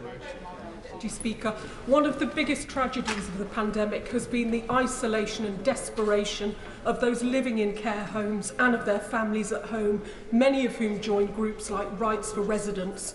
Can the Prime Minister assure them that they will now be able to visit their loved ones in care homes with the use of testing and other measures to keep them safe? Yes, Madam Deputy Speaker. Janet Davey. Thank you, Madam Deputy Speaker. When people attend our wonderful Lewisham Hospital A&E department for treatment and have a blood test, they are automatically tested for HIV unless they opt out. The oldest person to discover she was HIV was 75 years old. The reason I raise this to the Prime Minister is because many people still have weakened immunity and do not know this. Having COVID restrictions lifted further exposes people with a weakened immunity to the virus. Can the Prime Minister say how he intends to protect these people? I thank her very much, and she's right to draw attention to the immunosuppressed and those who are particularly vulnerable. That's why they will continue to have access to free testing, plus the therapeutics that I've described. Craig Whittaker. Thank you, Madam Deputy Speaker. The British sequencing regime in this country is one of the best in the world, with over 13% of all tests sequenced here in this country. Now, on that basis, can my honourable friend say what steps are being taken to ensure that despite reductions in testing, that our sequencing capacity in this country will stay at one of the best in the world? I can certainly assure my honourable friend that we will retain that capacity. Rachel Maskell. Thank you, Madam Deputy Speaker. In order to have good surveillance, the Prime Minister will need data. In order to get that data, he will need that data from testing, particularly if it's looking at future variants of the virus. So can he explain where he's going to get that data from in order to trace the future mutations of COVID? That's exactly what the ONS survey does. Matt Warman. Deputy Speaker, it is the vaccination programme led by this Prime Minister that got us to this position, and it is the vaccination programme that will keep us out of lockdown. But what we know from the pandemic is that online misinformation about the vaccine costs lives. The Prime Minister took a very strong line on this early in the pandemic. As we continue to rely on vaccines, can he reassure me that we will not suffer online misinformation about vaccines, which will continue to save lives? Yes, Madam Deputy Speaker, and one of the things the Online Harms Bill does is to try to tackle that kind of pernicious disinformation online. Brendan O'Hara. Thank you, Madam Deputy Speaker. Unless the Prime Minister publishes the full advice which says that this decision was science-led, it will confirm what we have long suspected, that he is prepared to sacrifice anything and anyone in order to save his own skin. He just claimed that he'd been working closely with the devolved governments on this issue. So why then are the Scottish Government and the Welsh Government saying that the first they'd heard of this plan was his throwaway line at PMQs just 10 days ago? Here. Madam Deputy, I would have thought 10 days was quite a lot of notice. Hugh Merriman. Madam Deputy Speaker, I agree with the Prime Minister. Now is the right time to make these changes. Can I therefore ask him how it can be justified that the passenger location form stays in place? Can I ask him to commit to end this form by Easter? It would give a much-needed shot in the arm to the travel industry. I hear him loud and clear, and as I've heard several pleas on that matter today already, and repeat what I've said, we'll be looking into it before Easter. Flora Anderson.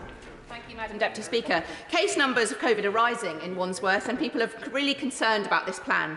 They've had to choose between heating and eating, and now they'll have to choose between heating, eating and testing. There have been a flurry of reports about a paralysed cabinet arguing over what to announce here at the 11th hour. The Prime Minister is asking us to have confidence in a plan that health leaders do not have confidence in. Can he assure the House today that the full Cabinet have confidence in this plan? Yes, of course they do, Madam Deputy. Of course they do, and this plan is completely scientifically attested. It's the right thing to do. Robert Jenrick. Thank you, Madam Deputy Speaker. Can I thank my right honourable friend for this very important statement today and the reassurance that he has provided in the statement to the clinically extremely vulnerable. The government took huge steps to support those individuals, like creating the shielding programme that delivered millions of food boxes to people's doors within a matter of weeks. And it's absolutely right that we continue to stand by and support them into the future with testing, with the antivirals, as he's already laid out today. He's quite right in what he says about the plan, but Madam Deputy, can I thank him for his outstanding work when he was responsible for local government in helping to deliver those parcels and helping to support people in the way that he did. Richard Thompson. Thank you, Madam Deputy Speaker. I'm sure the Prime Minister has taken or has consulted the Chief Medical Officer for England and the Chief Scientific Officer for England. But consulting them is not quite the same thing as taking their advice. So can the Prime Minister confirm for the House today, has he taken the advice of the Chief Medical Officer and Chief Scientific Officer when it comes to ending mandatory self-isolation periods and ending testing?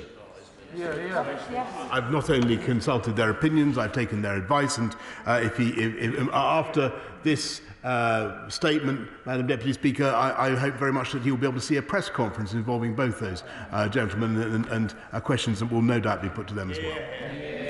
Richard Drax. To lead is a lonely place, and I've seen courage today, and I'd like to thank my right honourable friend for the statement that he's made.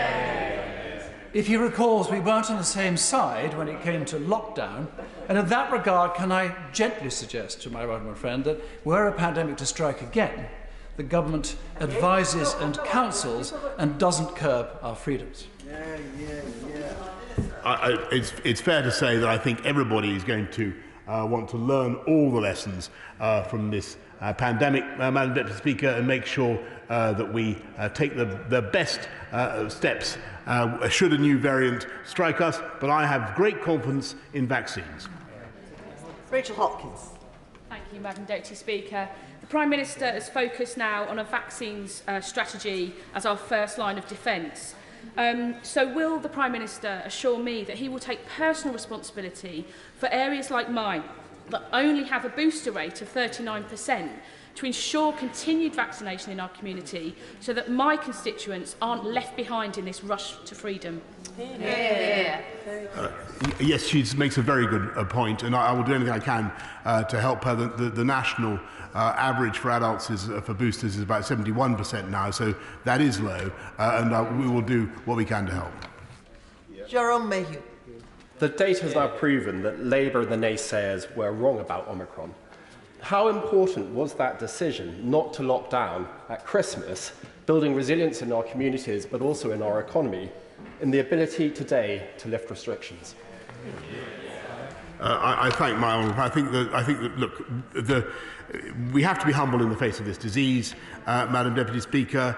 It remains a dangerous disease. We must continue to be cautious, but we also have to take balanced decisions that are right for the country. And I think it is clear now that both the July the 19th decision and the decision over Christmas and a New Year were correct. Stephen Flynn.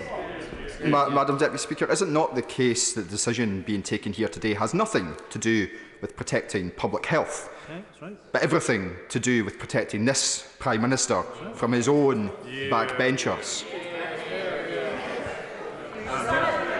No, he's completely wrong. Nick Fletcher. Thank you, Madam Deputy Speaker. The businesses in the market town of Thorn in my constituency are failing to benefit from the UK's fantastic growth due to the main car park being used by a COVID testing facility. With today's announcement, can the PM confirm that these facilities will now be vastly reduced or removed so that towns like Thorn can get back to their bustling pre-pandemic norm?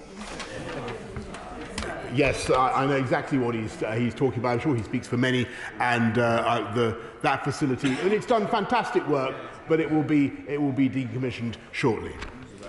Jim Shannon. Thank you, Madam Deputy Speaker. Can I thank the Prime Minister for the COVID-19 vaccination programmes that all of the citizens of the United Kingdom of Great Britain and Northern Ireland have benefited from. Whilst I am in agreement that we broadly need to move safely forward, will the Prime Minister outline whether the plans will include the free lateral flow test for the army of unpaid carers that have kept society taking over, with indications that 1 in 7 are unpaid carers in Northern Ireland alone who need to test before they come in and provide care for their vulnerable or their elderly loved ones, and must therefore have access to free testing to continue to provide this often overlooked but very, very necessary care. Thank you. Prime Minister. Madam, I want to repeat for the House, I think it's incredibly important people understand that the strategy for containing Omicron is not to test everybody or large numbers of people. It is surveillance. That we will be bringing forward particular groups that we want to continue to offer free tests to, such as the clinically extremely vulnerable, but there will be more on that in the course of the next few weeks. And the prize for patience and perseverance goes to Greg Smith. Thank you. Thank you, Madam Deputy Speaker. I warmly welcome my right honourable friend's statement this afternoon. He is making the right call. Freedom works. Indeed, we should always cherish freedom. But as we have seen in the past, when previous restrictions have been lifted, some bodies, particularly those with a union hand hovering over them, have continued with those restrictions regardless. So as we rightly lift these restrictions and allow others to lapse, can my right honourable friend give a clear message that the turn to personal responsibility is not a licence for those bodies to carry on with the restrictions regardless? I thank my honourable friend very much, and but I think that the feeling, if I understand him correctly, he's referring to the devolved administrations. I think that was what he was saying. I think the instinct for liberty burns just as brightly in Scotland and Wales, Mr. Speaker, and Northern Ireland. And I think the people of the whole of the United Kingdom will understand that what we want is a sensible, balanced, and proportionate approach that moves away from legal compulsion, something that has been quite extraordinary for these times, and moves in favour of people being considerate towards others and taking personal responsibility. Thank you. I will pause for a moment to allow people to leave in a swift and silent manner before making space for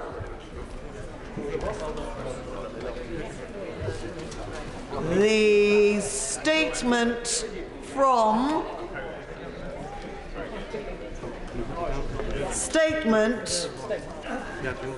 the Secretary of State for Business, Energy and Industrial Strategy. Thank you very much, Madam Deputy Speaker. With your permission, I would like to make a statement on the electricity disruptions as a result of Storm Eunice and set out exactly how we're working to ensure that power is restored to people's homes as quickly as possible. Storm Eunice, as everybody knows, brought severe weather, including wind gusts of up to 122 miles per hour, among the highest ever recorded, the highest speeds ever recorded in England. The Met Office took the unprecedented step of issuing a double red weather warning for Friday. Ensuing hurricane-force winds have caused extensive damage to buildings and trees. They've also caused power outages and widespread travel delays. After a day of disruption caused by Storm Eunice on Friday, last night, Storm Franklin made landfall. And it must be remembered that in this difficult time, 4 people have tragically lost their lives in incidents related to storms. And my thoughts, and I'm sure the thoughts of the whole House, with the families and friends of those who have lost loved ones. The Met Office estimates that further strong gusts today, though not on the same scale as Storm Eunice, will occur. Some people, particularly in the south and east of England, have been without power for more than 72 hours. I want to reassure them that we have dedicated teams of engineers working night and day to get them reconnected as soon as possible.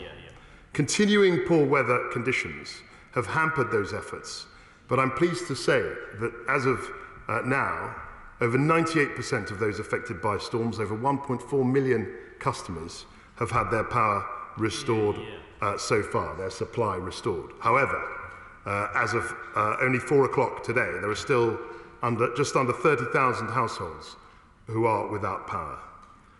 Today, my right honourable friend, the member for Hammersmith and Fulham, has been in Sevenoaks in Kent to see the impacts of the storm and to observe repairs. This weekend, I spoke, Madam Deputy Speaker, directly with leaders at Scottish and Southern Energy Networks, and today I had conversations with leading managers at UK Power Networks and Western Power Distribution. They have given me assurances, Madam Deputy Speaker, that restoration is happening as quickly as possible. The UK has been particularly badly hit by storms this year, but I'm pleased to say that overall our network operators and our brave emergency services have learnt lessons about how we can improve our response, and we will continue to learn those lessons. When I commissioned the review into our response to Storm Arwen in November, I made clear that the very long delays some people faced to be reconnected were not acceptable. I'm pleased to say that where practical, network operators have already implemented improvements to their procedures. Additionally, operators are sharing resources and making sure that engineers are sent to the worst affected areas. Welfare provisions are in place for those who are most in need, particularly the vulnerable members of our community. Network operators are engaged with local partners to ensure that people are being supported.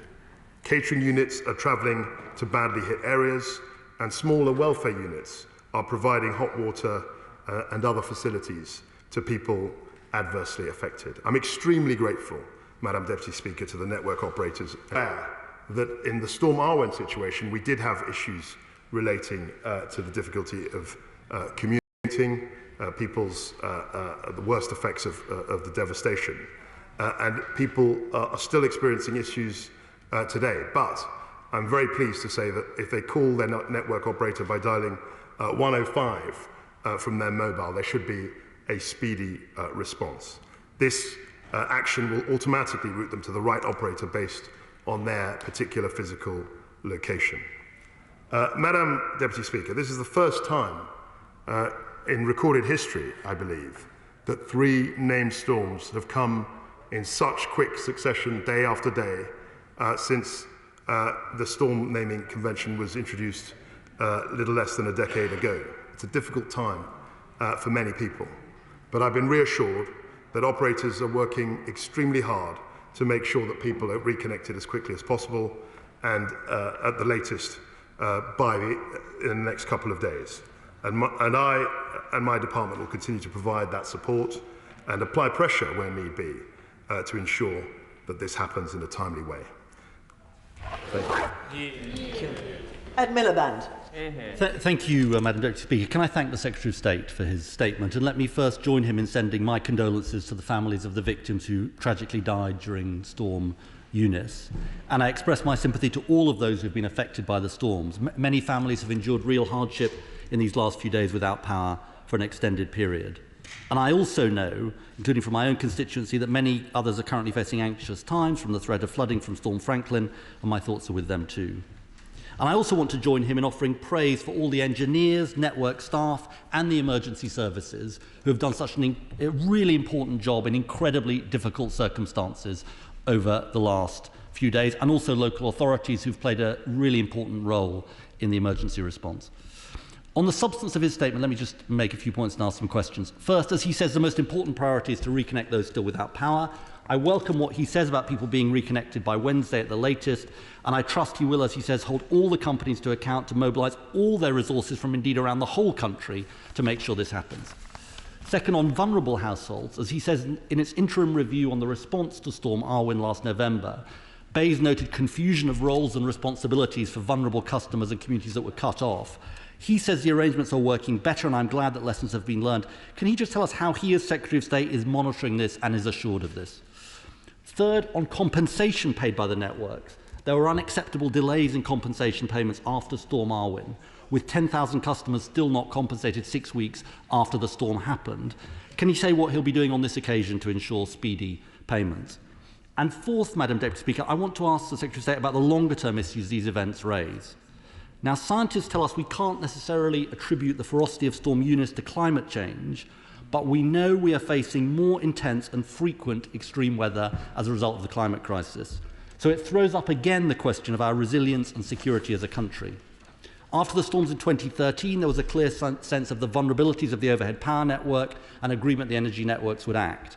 In its interim report on Storm Arwen this month, again Ofgem said they would review the costs and benefits of the resilience of overhead lines, and the Climate Change Committee has highlighted climate risks to the power system.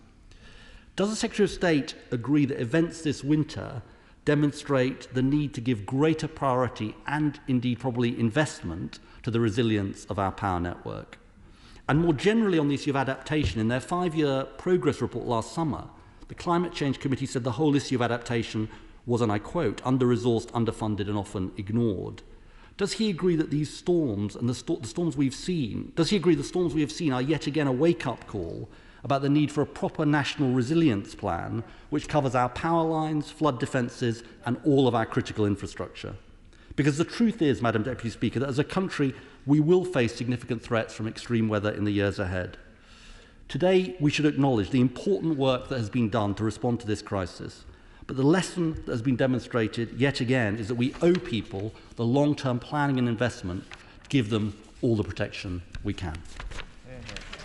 I think the right honourable gentleman, as well as I think other members of the House, will be surprised that I'm in a measure of agreement with him on this. I think he's absolutely right to warn that extreme weather events could, I'm not saying they will, but they could be a feature of our landscape, of our climate. I also remember as a constituency MP the floods of 2013, 2014 and the devastation that they caused. On his specific challenges, he will appreciate the fact that I launched a review into Storm Arwen. We've got an interim report. We've learnt many of the lessons from that interim report. And we're also committed to dealing with other colleagues, conversing with other colleagues across government for a more integrated plan. I'm grateful for him to highlight the extreme weather conditions that many of us may well be facing in the future. Hugh Merriman. Thank you very much, Madam Deputy Speaker. I welcome Secretary of State's statement. Thousands of my constituents across East Sussex remain not just without electricity, but also without water. Now, I recognise this has been one of the worst storms in decades. I also recognise the huge amount of work that the engineers and those from UK Power Networks and South East Water on the ground have delivered to try and fix this. But the situation can't be good enough that our water supply actually requires the electricity system to work, and there's no backup generators in place to pump it into the hills and areas across my constituency. So can I meet with the Secretary of State to discuss how we can get better resilience in place so that the water companies have their own backup generators in place and people are not without water when the electricity goes down? I think my honourable friend makes a very fair point, and he is absolutely right to point out the difficulties that people are facing, intolerable difficulties with regard to water supply, and that's something which colleagues in the department in DEFRA and also officials in BEIS are very, very engaged with. And I'd be very happy to speak to him at a time when it's convenient. Gavin Newlands. Thank you very much, Madam Deputy Speaker. Following storms Arwen and Barra in November and December, Malik and Corrie in late January, we've now had 3 named storms in a week in Dudley, Eunice and Franklin, with a potential 4th in 8 days, Gladys, later this week. This winter, it seems, Madam Deputy Speaker, will not go quietly. But naming storms sometimes can dull the impact of these storms, but the truth is, Madam Deputy Speaker, that these storms with the heavy rain and snowfall combined with record-breaking wind have caused huge damage to buildings, environmental destruction, and sadly 4 people have lost their lives as a result of uprooted trees, flying debris and flooding, and my sympathies are very much with all of those affected. Can I join the Shadow Secretary of State in thanking all those engineers restoring power to homes right across the country, and indeed the Network Rail engineers for restoring our track and keeping us moving across the country. And I'm very sympathetic to points he made about compensation payments. But climate change has seen an increased frequency of storms, with Storm Franklin currently causing flood warnings in parts of Scotland, England, Wales and Northern Ireland. So will the Secretary of State confirm that he will do all he can to ensure his government keeps its climate pledge and the large spending commitments that goes with them, and ignore those on his backbenches who seem obsessed with the UK reneging on its agreements? And what is being done while we're ahead of COP26 to discuss future international responses to worldwide extreme weather? But finally, Eunice left about 1.4 million houses without power. Storm Arwen affected more than 1 million homes, including thousands in Aberdeenshire without power for well over a week. Which short and long-term plans have been considered by the UK Government to strengthen our energy resilience and infrastructure, and crucially, what's being done to ensure we don't see a repeat of last year with thousands without power for so long? The honourable gentleman raises a number of fair points. I mean, with respect to the net zero challenge, he'll be pleased to know in the latest CSR that was announced by my right honourable friend, the Chancellor, only at the end of last year, we had a considerable uplift in the capital spend dedicated to net zero. He will also appreciate that for the first time ever, we had a ring fence for tidal stream. So there are lots and lots of things that this government is doing to pursue renewables and to pursue a world in which we have effectively decarbonised our power system. On resilience issues, he will know that I've commissioned the review into Storm Arwen. There's an interim report, and I'm sure he and I will be able to discuss the full report in due course. Robbie Moore. Deputy Speaker, Storm Eunice and Franklin continue to have devastating impacts across Keighley and Ilkley, with several homes still flooded and a landslide being caused to the rear of a property on Westley Avenue in Riddlesden, which has forced several constituents out of their homes, with one property left at structural risk. And my heart goes out to all of those impacted. So can my right honourable friend assure me that emergency support will be made available to all of those affected, but particularly those who face the critical situation of being forced out of their homes for their own safety? As I suggested in the statement, my honourable friend, I think, will be pleased to know that we are working very, very closely with the distribution network operators to ensure that adequate physical support is given, and also there is a compensation scheme that's been operated with Ofgem, and I personally raised the amount that people could be compensated in the aftermath of Storm Arwen, and we are going to stick to that this time. So there is plenty of support for his constituents. Wayne David.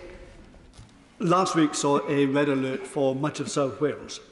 I note that the Minister has said there's been a number of discussions with electricity companies, including Western Power Distribution. But can he tell the House what discussion has been with the Welsh Government? We speak to officials in the devolved administrations on a regular basis. I only spoke to WPD and the distribution network companies, but our officials engage with DA colleagues all the time. Theo Clark. Thank you, Madam Deputy Speaker. Following this week's storms, yet again my Stafford constituents have been hit by flooding in their homes, and Staffordshire businesses have again been disrupted. So will my right honourable friend work with me to create a flood control centre based in Stafford, which will provide 24-hour local assistance to my constituents affected by flooding in Stafford? So, I'd like to reassure my honourable friend that as a consequence of the 2013-2014 floods, we did establish and make much more robust local resilience fora and flood defence networks. And I'd be very happy to discuss with her schemes that may be applied to her constituency, particularly in regard to a centre in Stafford. Stephanie Peacock. Thank you, Madam Deputy Speaker. There are flood warnings in place across South Yorkshire, a worrying time for many in Barnsley, especially those without adequate insurance. Now, I acknowledge the work of Flood Re, but sadly for many it is still not affordable. So what work is the government doing with insurance companies to make sure everyone can get the insurance that they deserve? Again, I refer to the 2013-2014 period. I know a number of people weren't in the House at that time, but this is precisely the issue that came up. And we've tried to engage with Flood Re. I think they have responded more effectively, and we're going to try and see what more could be done in this area. Mark Pritchard. Thank you, Madam Deputy Speaker. Shropshire's seen 3 storms in 1 week. Massive flooding along the River Severn and displaced flooding, huge amount of storm damage. Often in these circumstances, the actions or inactions of insurance companies supporting struggling businesses post-pandemic and now being flooded, and people that have been driven out of their homes, compounds the trauma that so many people suffer. Would the Secretary of State ensure that his department deals with the association of